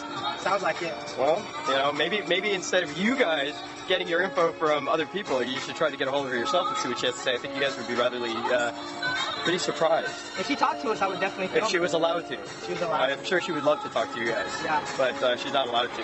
Do you think she's more miserable now than she was back? Absolutely. Absolutely. Wow. Absolutely. Yeah. But she must be going through a lot of hard stuff right now. Well, wouldn't you if you weren't able to go anywhere and do whatever you wanted and govern constantly and you notice there's no friends around, it's just assistants and agents and come on guys, 2 years of this is a little nonsense, you know? I mean, where they're going to, you know, place all the everything on these allegations that the parents made about me, which are all false, you know, and I think we'll see that in court soon, you know? Those are horrendous allegations those people made. It's unfortunate circumstances, you know? Talking about drugging people, to the contrary, you know. So you did nothing of the case? God, no. Never. No. Sam, are you going to do contact with it if it gets lifted? I can't answer that, but I wouldn't see why not. She's still a good friend of mine. Hearings for the restraining order case against Adnan, Sam, and Eardley would begin. Britney's hairdresser said that Sam used her to try to contact Britney around Christmas time in 2008, but she said, Yo, Twitch is getting fucked right now. That's why there's Fs. I don't know if you can hear me or see this, if Fs are happening to you, but just refresh. It's not my fault. It's just Twitch is fucked. Anyway. Apparently this guy is like involved with Amanda Bynes too. Sam Lufty. Like all of these people are such fucking, they're so sus.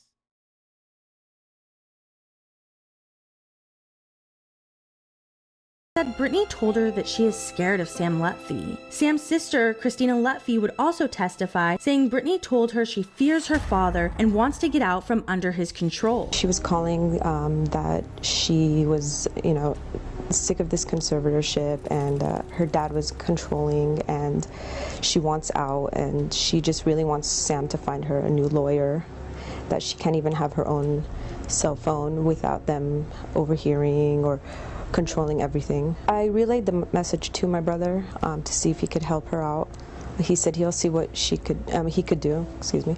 And we talked one more time and she asked if I could get her a phone. She told me she'd be at the Peninsula Hotel around 9 o'clock. When I gave her the phone, she's really like happy and relieved, but also just pretty scared, you know, that the fact that I have to slip her a phone, you know, and her mom can't see her, you know, she was scared.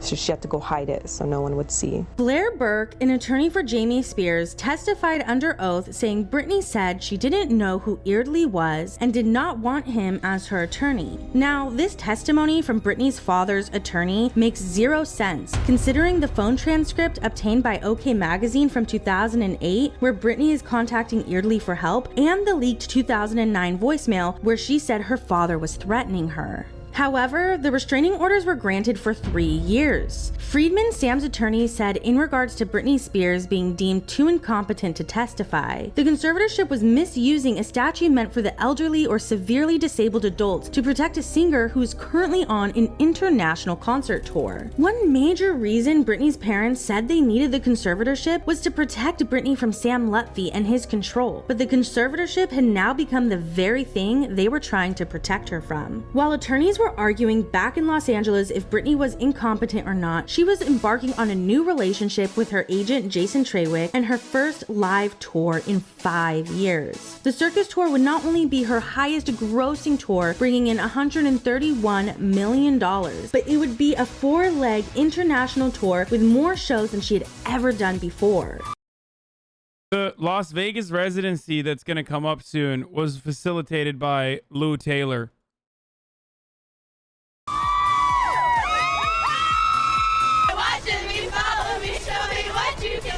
The The performance, I mean, it was great. Stage show was great. The Stage show was amazing. Phenomenal. So is Britney back? It was definitely a circus. It was awesome. She's definitely back. It's Britney, bitch. Britney Spears has made her comeback 100%. She rocked the house. She is back. If anybody thought Britney wouldn't come back, Britney's back. The effects and like the dancers and the colors and everything was. Bro, the fact that like one of the main lawyers is making 10 grand a week for the past 13 years off of like the conservatorship fees is just, that alone is like jail. Like just straight to jail. Don't pass go. Don't collect $100. Just throw the man in jail immediately. Millions and millions of dollars, dude. $520,000 a year just for like managing the conservatorship without ever once petitioning to terminate it.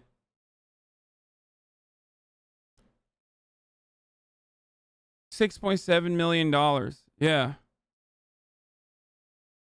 Amazing. The costumes, yes. She brought back all of her old music too for like fans that have known her ever since we've grown up. It was completely amazing. Blew her mind with all she the changes, she has like other stuff going on. It's not just like, yeah, it's not boring. You like have so black circus and everything. people Awesome. running Awesome. around, Oh going my to God, the concert. It's amazing. After Britney's comeback tour ended, she had a 2-hour closed-door hearing in regards to her conservatorship for an annual progress report. After 2 long years fighting her conservatorship, nearly 100 shows touring and promoting Circus, and promoting her single 3, along with her greatest hits album, Britney's team gave her no breaks. No, Jenna, I did not listen to it because it's not legal for me to listen to it, okay? We just looked at some of the highlights. So no, I did not listen to the entire 23-minute court, her testimony, because the judge has ruled it illegal for people to listen to, unfortunately. And I don't want to get sued for doing that. And immediately began work on her 7th studio album, Femme Fatale. Several producers who Britney had worked with in the past began hinting to the press in August of 2010 about recording with Britney. A producer named Darkchild being one of the first, saying, "Britney's fans are going to be so happy in a few weeks. In a minute, I'm going to play some music that I think is the bomb for Britney." Danja, her collaborator on Blackout and Circus, teased Britney's new music as well. We're getting things together. I've been actually doing tracks that I love, and I can't wait till we go into full production mode, but more so pre-production than anything. So do you have any idea what direction it's going to be? Is it going to be, the club stuff? Is it going to be, where are you going with it? We can start one way and then end up, a totally different way. I really don't know. I'm definitely going to do my part and try to make it hard-hitting, up-tempo, high energy.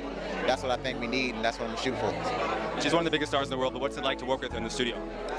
Man, it's so easy and fun, and it's one of the easiest, probably the easiest sessions I've had in my career, so I'm looking forward to getting back in. Fans were getting extremely hyped at this point, as Britney had been releasing era after era for the past 3 years, and they were about to get another album. However, just 2 days later, all buzz for the album is killed off by Britney's team, with a seemingly threatening statement from Adam Lieber saying, "No new music news right now. Wish people wouldn't mislead you guys with BS info. Not cool. P.S. The guys that are working on Brit's next album are not talking about it." And with that, everything went silent for the month of August. However, Britney was still working, as the next month she was featured on an episode of Glee. But with that high came a major low, as on September 30th, Britney got the news from the judge that Andrew Wallet and Jamie Spears, her father, would remain her conservators and would continue to have full control of her finances and personal life. During the Circus era, Britney held out hope. However, all hope was gone. Britney officially had no control. However, her lawyers did give the great news to the courts, saying her mental health had improved dramatically. And interestingly enough, the press began releasing tons of articles featuring photos of Britney smiling and being happy, some even promoting her clothing line at Kohl's. However, Britney was not happy. Photos of her crying later surfaced from the same day, and the public got a glimpse into how Britney really felt. The facade that Britney's team had created had its first crack since For the Record airing, and this was the first of many glimpses into Britney's reality that we saw during the Femme Fatale era. But like clockwork, Britney's team shifted the focus off of the conservatorship and changed their tune about Femme Fatale, as just 1 day later, Adam Lieber officially confirmed there is a new album in the works, and that her upcoming album would be a departure from what you've heard.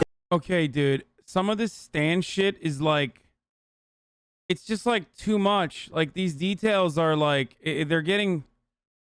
I'm starting to get annoyed with the.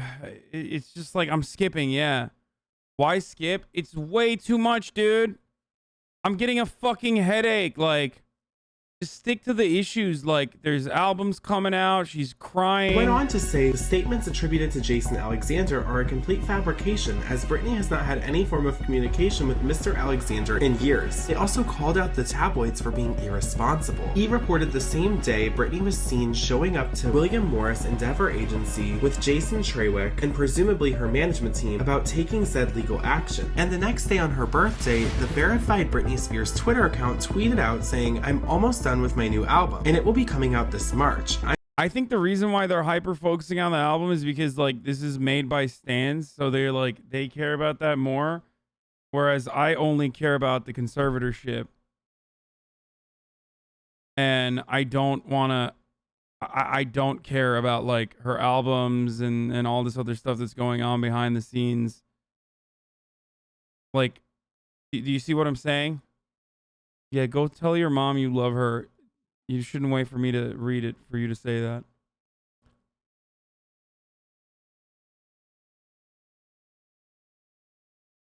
Yeah, so they're using the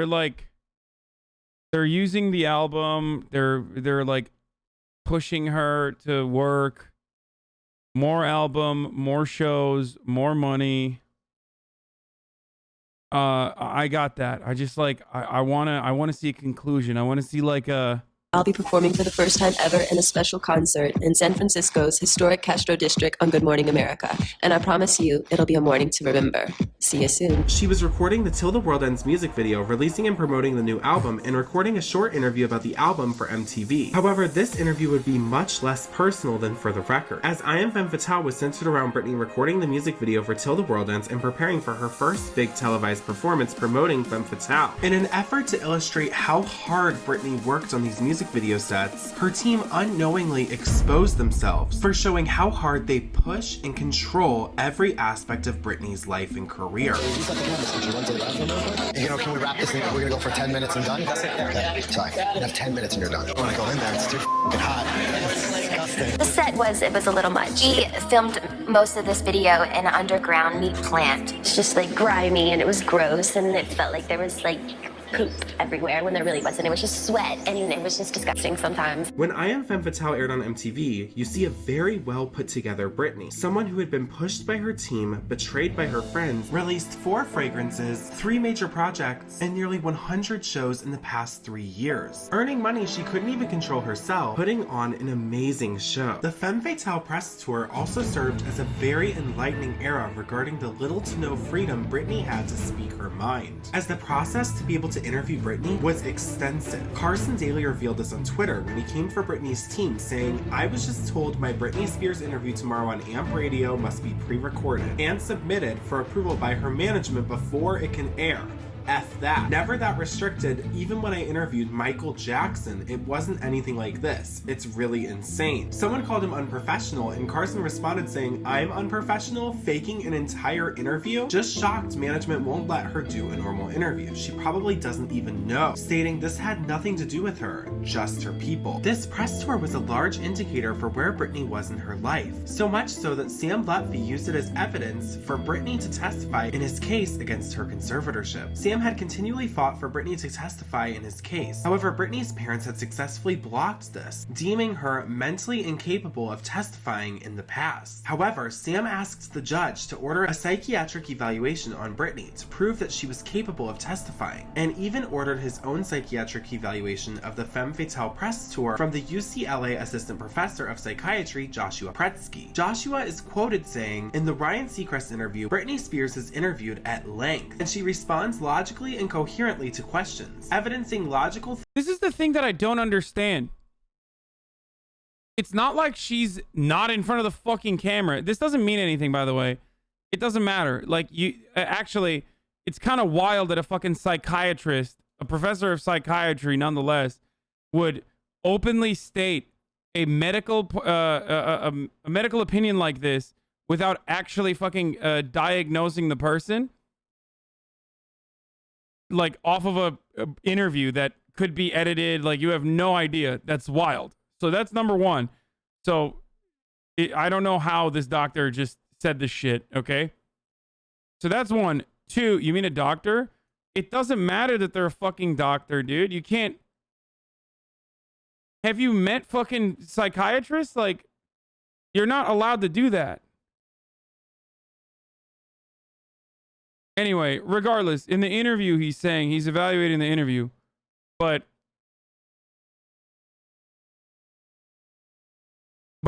here's the thing that I was going to say, though.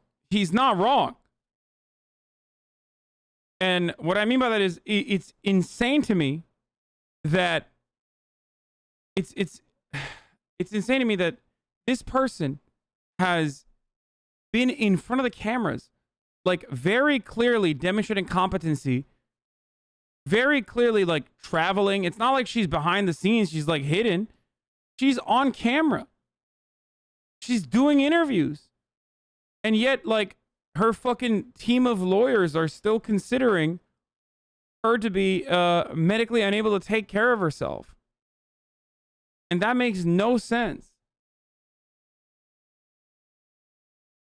Thinking and mental competency. The edited interviews in the MTV video documentary also evidence coherent and logical thinking, responsiveness to questions, and mental competence. In my opinion, there is good cause to conduct an independent medical examination to investigate the conservator's claim he's right. that Ms. Spears is not mentally capable of testifying, and the claim that she was not mentally competent to enter into a binding contract. This wasn't the only lawsuit that cited the femme fatale era for Britney's competency, therefore her ability to testify, as Britney's team often used the probate court to avoid situations where Britney would need to testify. An ongoing case against Britney's conservatorship and management for a fragrance deal with Brandsons and Elizabeth Arden had also used this reasoning. Branson said that they had set Britney up with Elizabeth Arden, the company distributing her perfume, and were contracted to get a 35% cut of the profits. In that suit, Bransons alleged that Lou Taylor and Jamie Spears intentionally went behind their back and entered into a secret deal with Elizabeth Arden, essentially cutting them out of the deal. Forbes reported that because Britney had been declared mentally incompetent, which justified the conservatorship, her father and their attorney were able to keep Britney from being questioned under oath in a deposition for the lawsuit. However, Bransons fought against this claim, stating in this court document Bransons intends to seek immediate relief from the probate court's order. The notion that Britney Spears is mentally or emotionally unfit to testify under oath is a sham. Ms. Spears currently has the mental, emotional, and physical capacity to endure the strain of a months-long international concert tour, make numerous public appearances, engage in interviews with the media. I mean, they're saying the same shit because it makes no sense. In numerous promotional campaigns for her various business enterprises and maintain custody of her children. Deeming Britney competent threatened the mere existence of the conservatorship and would essentially put Britney back in control to hire whomever she wanted. So instead of fighting this in court, Britney's conservatorship agreed to settle and allegedly paid Bransons what they were asking for. This was already shaping up to be an extremely impactful era for Britney. When asked about the goal of femme fatale, Larry Rudolph explained, "I want them to know, when the fans watch this, I want them to know that Britney is back and better than ever. Not that she's ever gone anywhere, but she's back and she's better than ever." Britney seemed to be nothing more than a product to her team, like they were marketing a new iPhone. With every era for the past 3 albums, it was always declared that Britney was back, even though she had never taken more than 3 years in between each album. On March 25th, Britney released her highly anticipated 7th album, and it was very different for the time. It incorporated elements of dubstep, pop, and it had the electro sound that will.i.am brought to tracks like Big Fat Bass, but also the pop sound that Dr. Luke and Max Martin specialized in. Now, most of the aforementioned people were thanked in the booklet that came with the album. She started off thanking God and then got into warm thank yous to the team around her. But towards the end of her thank you letter, things went cold, as Britney separated the thank yous, saying professional thank yous go out to Ken Hertz, Seth Lichtenstein, and Tom Hansen for making sure everything is legal,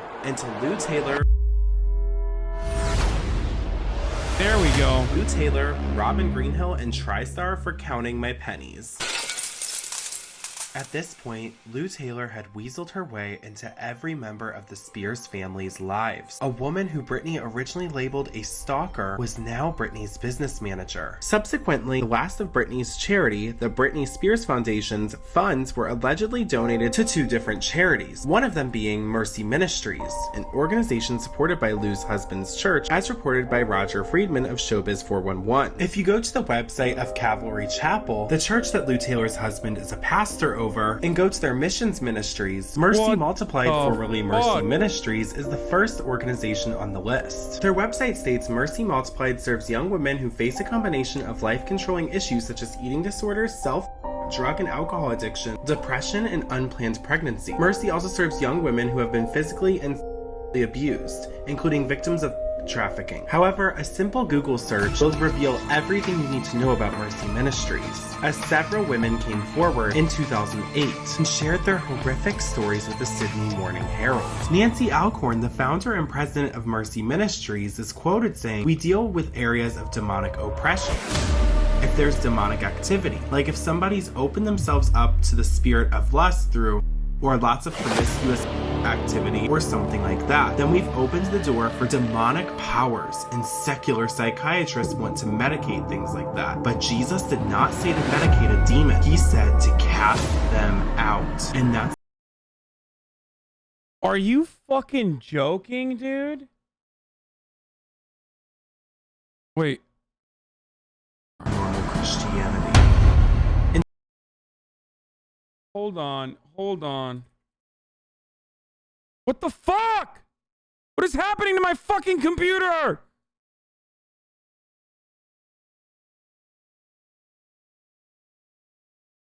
I'm trying to fucking type on the other... I'm literally trying to type on the other... on the other page, and it's like literally clicking back into the main page for some fucking weird reason. This has been happening, like, it's happened a couple times in the past, like, week. Fucking Windows, fix your shit, dude.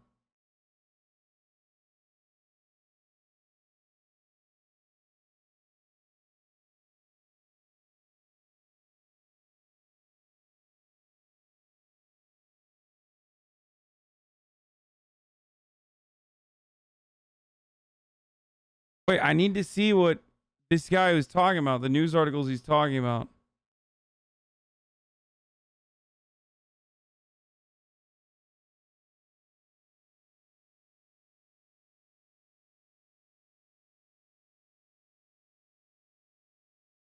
I'm getting fucking annoyed.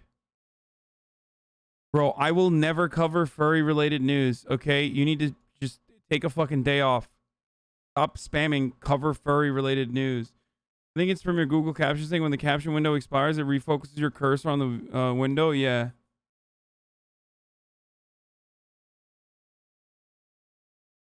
These young women enrolled in an influential Christian counseling center for help. That's not what they found.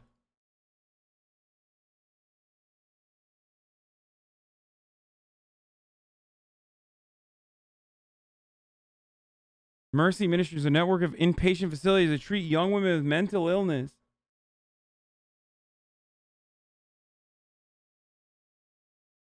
Yo, this is sus as fuck.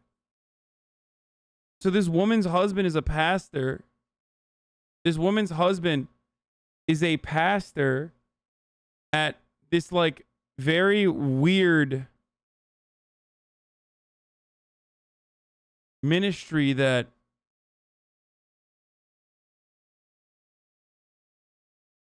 it preaches, like, religion over over medical treatments and psychiatry.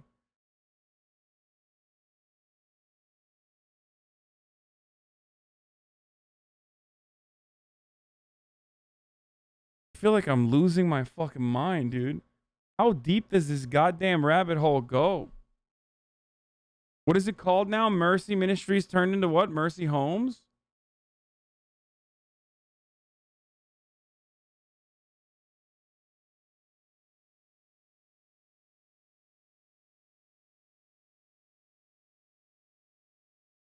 Mercy's senior living community aims to innovate dementia care.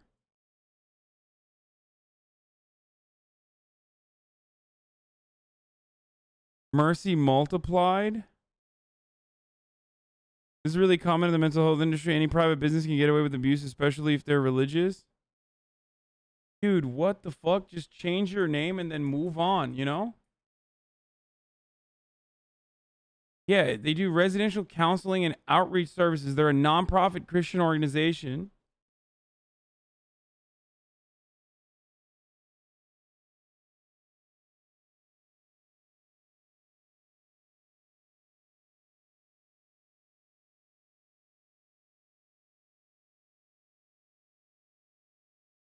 What?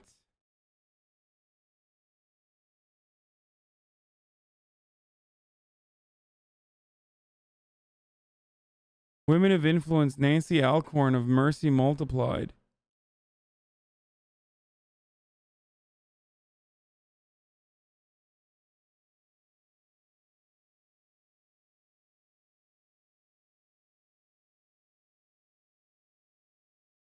It sounds like the same as a Paris Hilton abuse school thing, except not explicitly synonymous.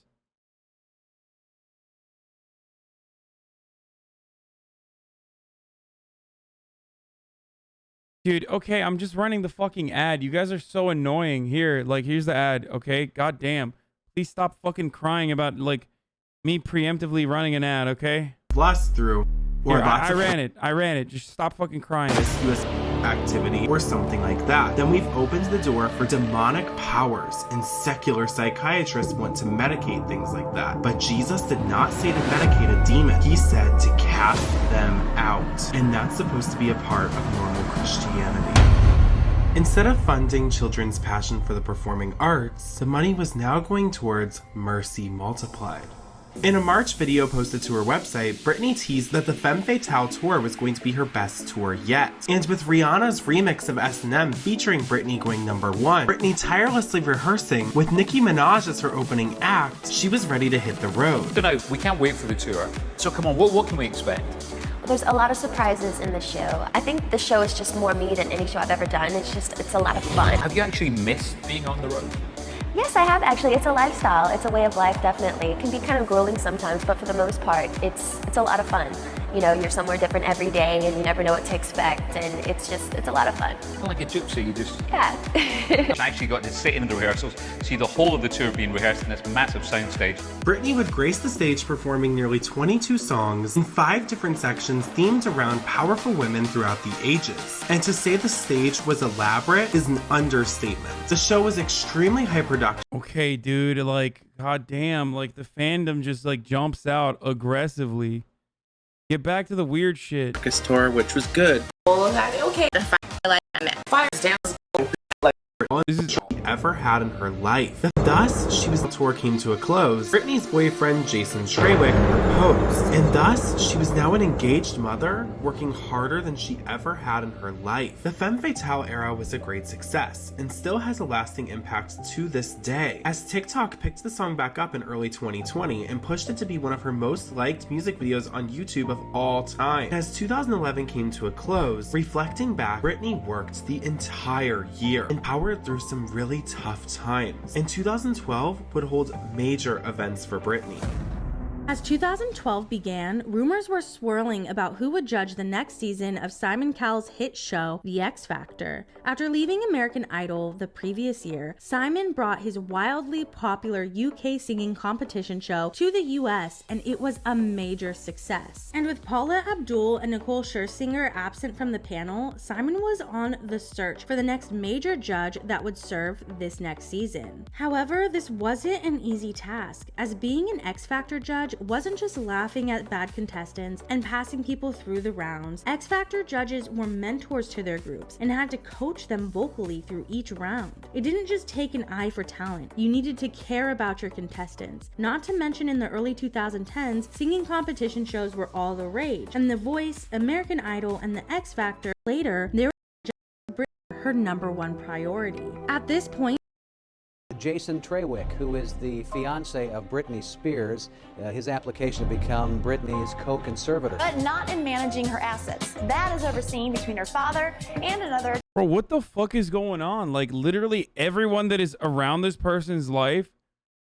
tries to, like, control her life. Attorney. This new decision now means that the pop star's father and fiance will have legal control over her general well-being. Gerald S. Cohen, a probate attorney of Jamie Spears, was quoted saying, "This is a very unusual situation because generally you don't see conservatees get married." Keep in mind, this is before the X Factor deal that Jason was heavily involved in was official, as nothing had been announced yet. Towards April's end, Jason was granted the role of co-conservator to manage Britney's personal affairs. Jason Trawick Trawick would be around Britney 24/7, having full control over her day-to-day life. Daily Mail even reported that Jason and Jamie would work together to restrict Britney's internet access, and that she would have to use Jason's phone if she needed to make a phone call or send a text message so he could monitor her calls. This is again something very unusual with a probate conservatorship, as the rights to receive visitors, telephone calls, and personal mail are classified as a personal right under California law, but in rare instances these personal rights can be limited by a court order. Robinson and Henry PC wrote in an article about conservator abuse, be wary if there are sudden limitations on contact or personal access to your loved ones. A crooked conservator won't want family members to know what they are up to, and they often arrange for the conservatee's isolation to prevent interference. Watch the people involved with the conservatee's case. New attorneys, caregivers, accountants, or helpers are often colluding with the abusing conservator. A man who was accused of putting Britney in harm's way was now working with her father, helping to call the shots.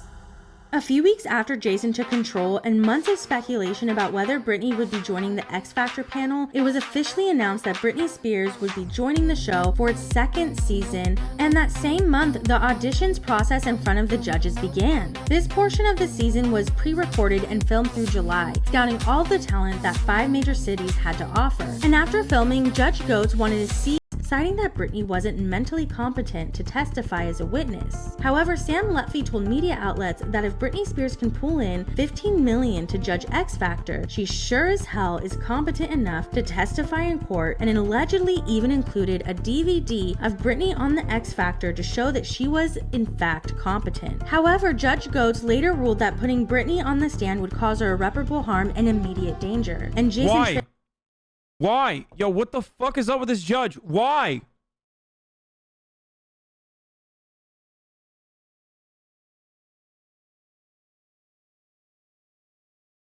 Trawick would testify instead. The same team and judge that both signed off saying Britney was mentally competent enough to be on national live television judging different contestants in front of millions had just denied that she was competent enough to testify on her own behalf, and still ran with the notion that Britney was unfit to have control over her own life.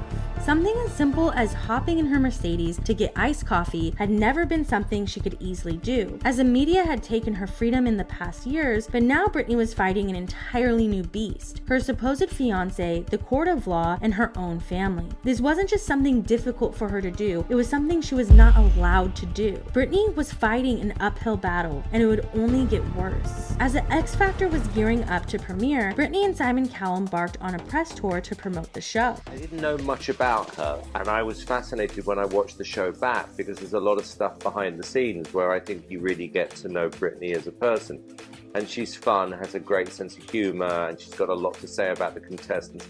But the best thing for me is that she actually cares about the talent, and I think is going to be a great mentor. Well, thank you, Simon. But it's true, and I think it's very nice. You're a great inspiration for them. Well, thank you. They were inspiring themselves. And as the X Factor premiered, Britney was the star of the show. She developed a friendship with fellow judge Demi Lovato and was critical but fair. Multiple contestants auditioning had storylines revolving around Britney. As soon as I heard that Britney was going to be... So the thing that like annoys me about these parts of the video, like, is this shit. Like, this stuff is not necessary. I want to get to the meat and the bones of the fucking issue, right? And this is like all potato, okay? I want the meat. I don't want the fucking potato. That's why I keep skipping chat, okay? It's like not relevant to me or anyone that wants to learn more about like what's going on in a fucking 1 hour and 30-minute video. I mean, this is for fans, like, and it's great. But like there's storylines that like revolve around Britney Spears and how great she's doing and whatever. It's like, I had an incredible time doing the show and to the studio. Can't wait. That big breakup for... To now executive producer of the X Factor, Jason Trawick, was called off. That big breakup for the singer Britney Spears, the superstar, and her fiance Jason Trawick calling off their engagement just a little over a year after he popped the question. Jason and Britney have been having their issues for several months, but they put on a good front. Trawick is no longer Spears' co-conservator. He once controlled everything from her finances to her food to her clothing. He immediately resigned as co-conservator, with sources saying that he was only added to the conservatorship during her time on X Factor so he could keep tabs on Britney while she was on set. Britney Spears had made a major impact on pop culture, music, and the way the media treats people today. But as she headed into the biggest project of her career, things took a much more public turn. Britney had spoken her truth in private to her team multiple times, and in return, she was stripped of her basic human rights. And her truth was about to explode into a full-blown movement. And no one was prepared for the bombshells that were about to be dropped. All of you who are concerned about me, all is well. My family has been going through a lot of stress and anxiety lately, so I just needed time to deal. But don't worry, I'll be back very soon. And people were saying that, like, if you're, you know, the Free Britney movement and social media here actually fucking came in the clutch. And they were tracking her movement and even went on to like write in the comments, like, if you see this comment and if you're in a, you know, if you're being held against your will or anything like that, wear a yellow shirt in your next video. And then she literally wore a yellow shirt in the next video. Like, this is where I come in. This is where I started. It was a lie, Sag? What do you mean?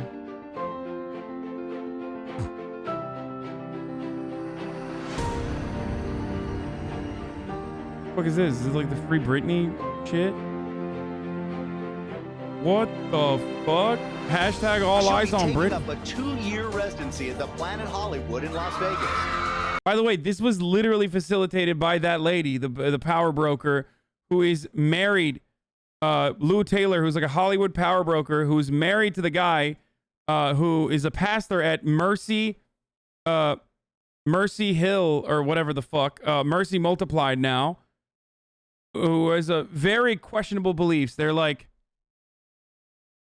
they believe in, using the power of the Bible to solve problems. It's really fucking weird shit. Like, it gets way, way weirder.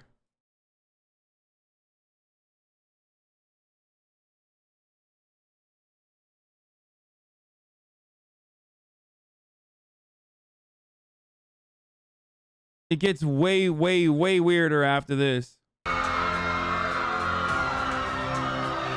She's been the princess of pop for nearly 20 years. Britney is no stranger to making headlines, but now her father, Jamie, is sounding off about that hashtag Free Britney. Okay. This is the Free Britney shit, right? This is like... She'll be taking up a I'm going to skip through this as well. I just want to go to, like, the meat and the potatoes here, okay? I don't care about the Free Britney movement. They, like, identify that there's a problem. There's got to be more court cases here, though, right? Like, there's more court materials. Responded to this saying Maya Marie didn't do any background vocals on the song and doesn't have credit. Only backing vocals on Perfume are from Sia. Meghan Trainor, a client of Lou Taylor's, even alluded to this in a recent interview, saying, when, like, Britney Spears records her vocal most of the time. But why? Why would Britney's team need another person to sing for Britney? As we've learned in the past, Britney is extremely efficient during her recording sessions and is a hard worker. What's it like to work with her in the studio? I mean, it's so easy and fun, and it's one of the easiest, probably the easiest sessions I've had in my career.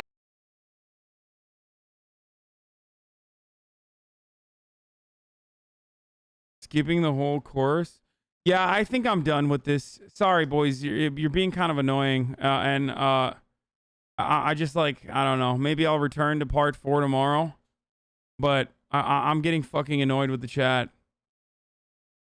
It's too long. We need a break. And chat's just being like, I think you're like babies. Like, you got bored. And when you get fucking bored, you start acting out like little babies, which is what you're doing currently. So, which is understandable because, you know, we've been at this for like 5 hours.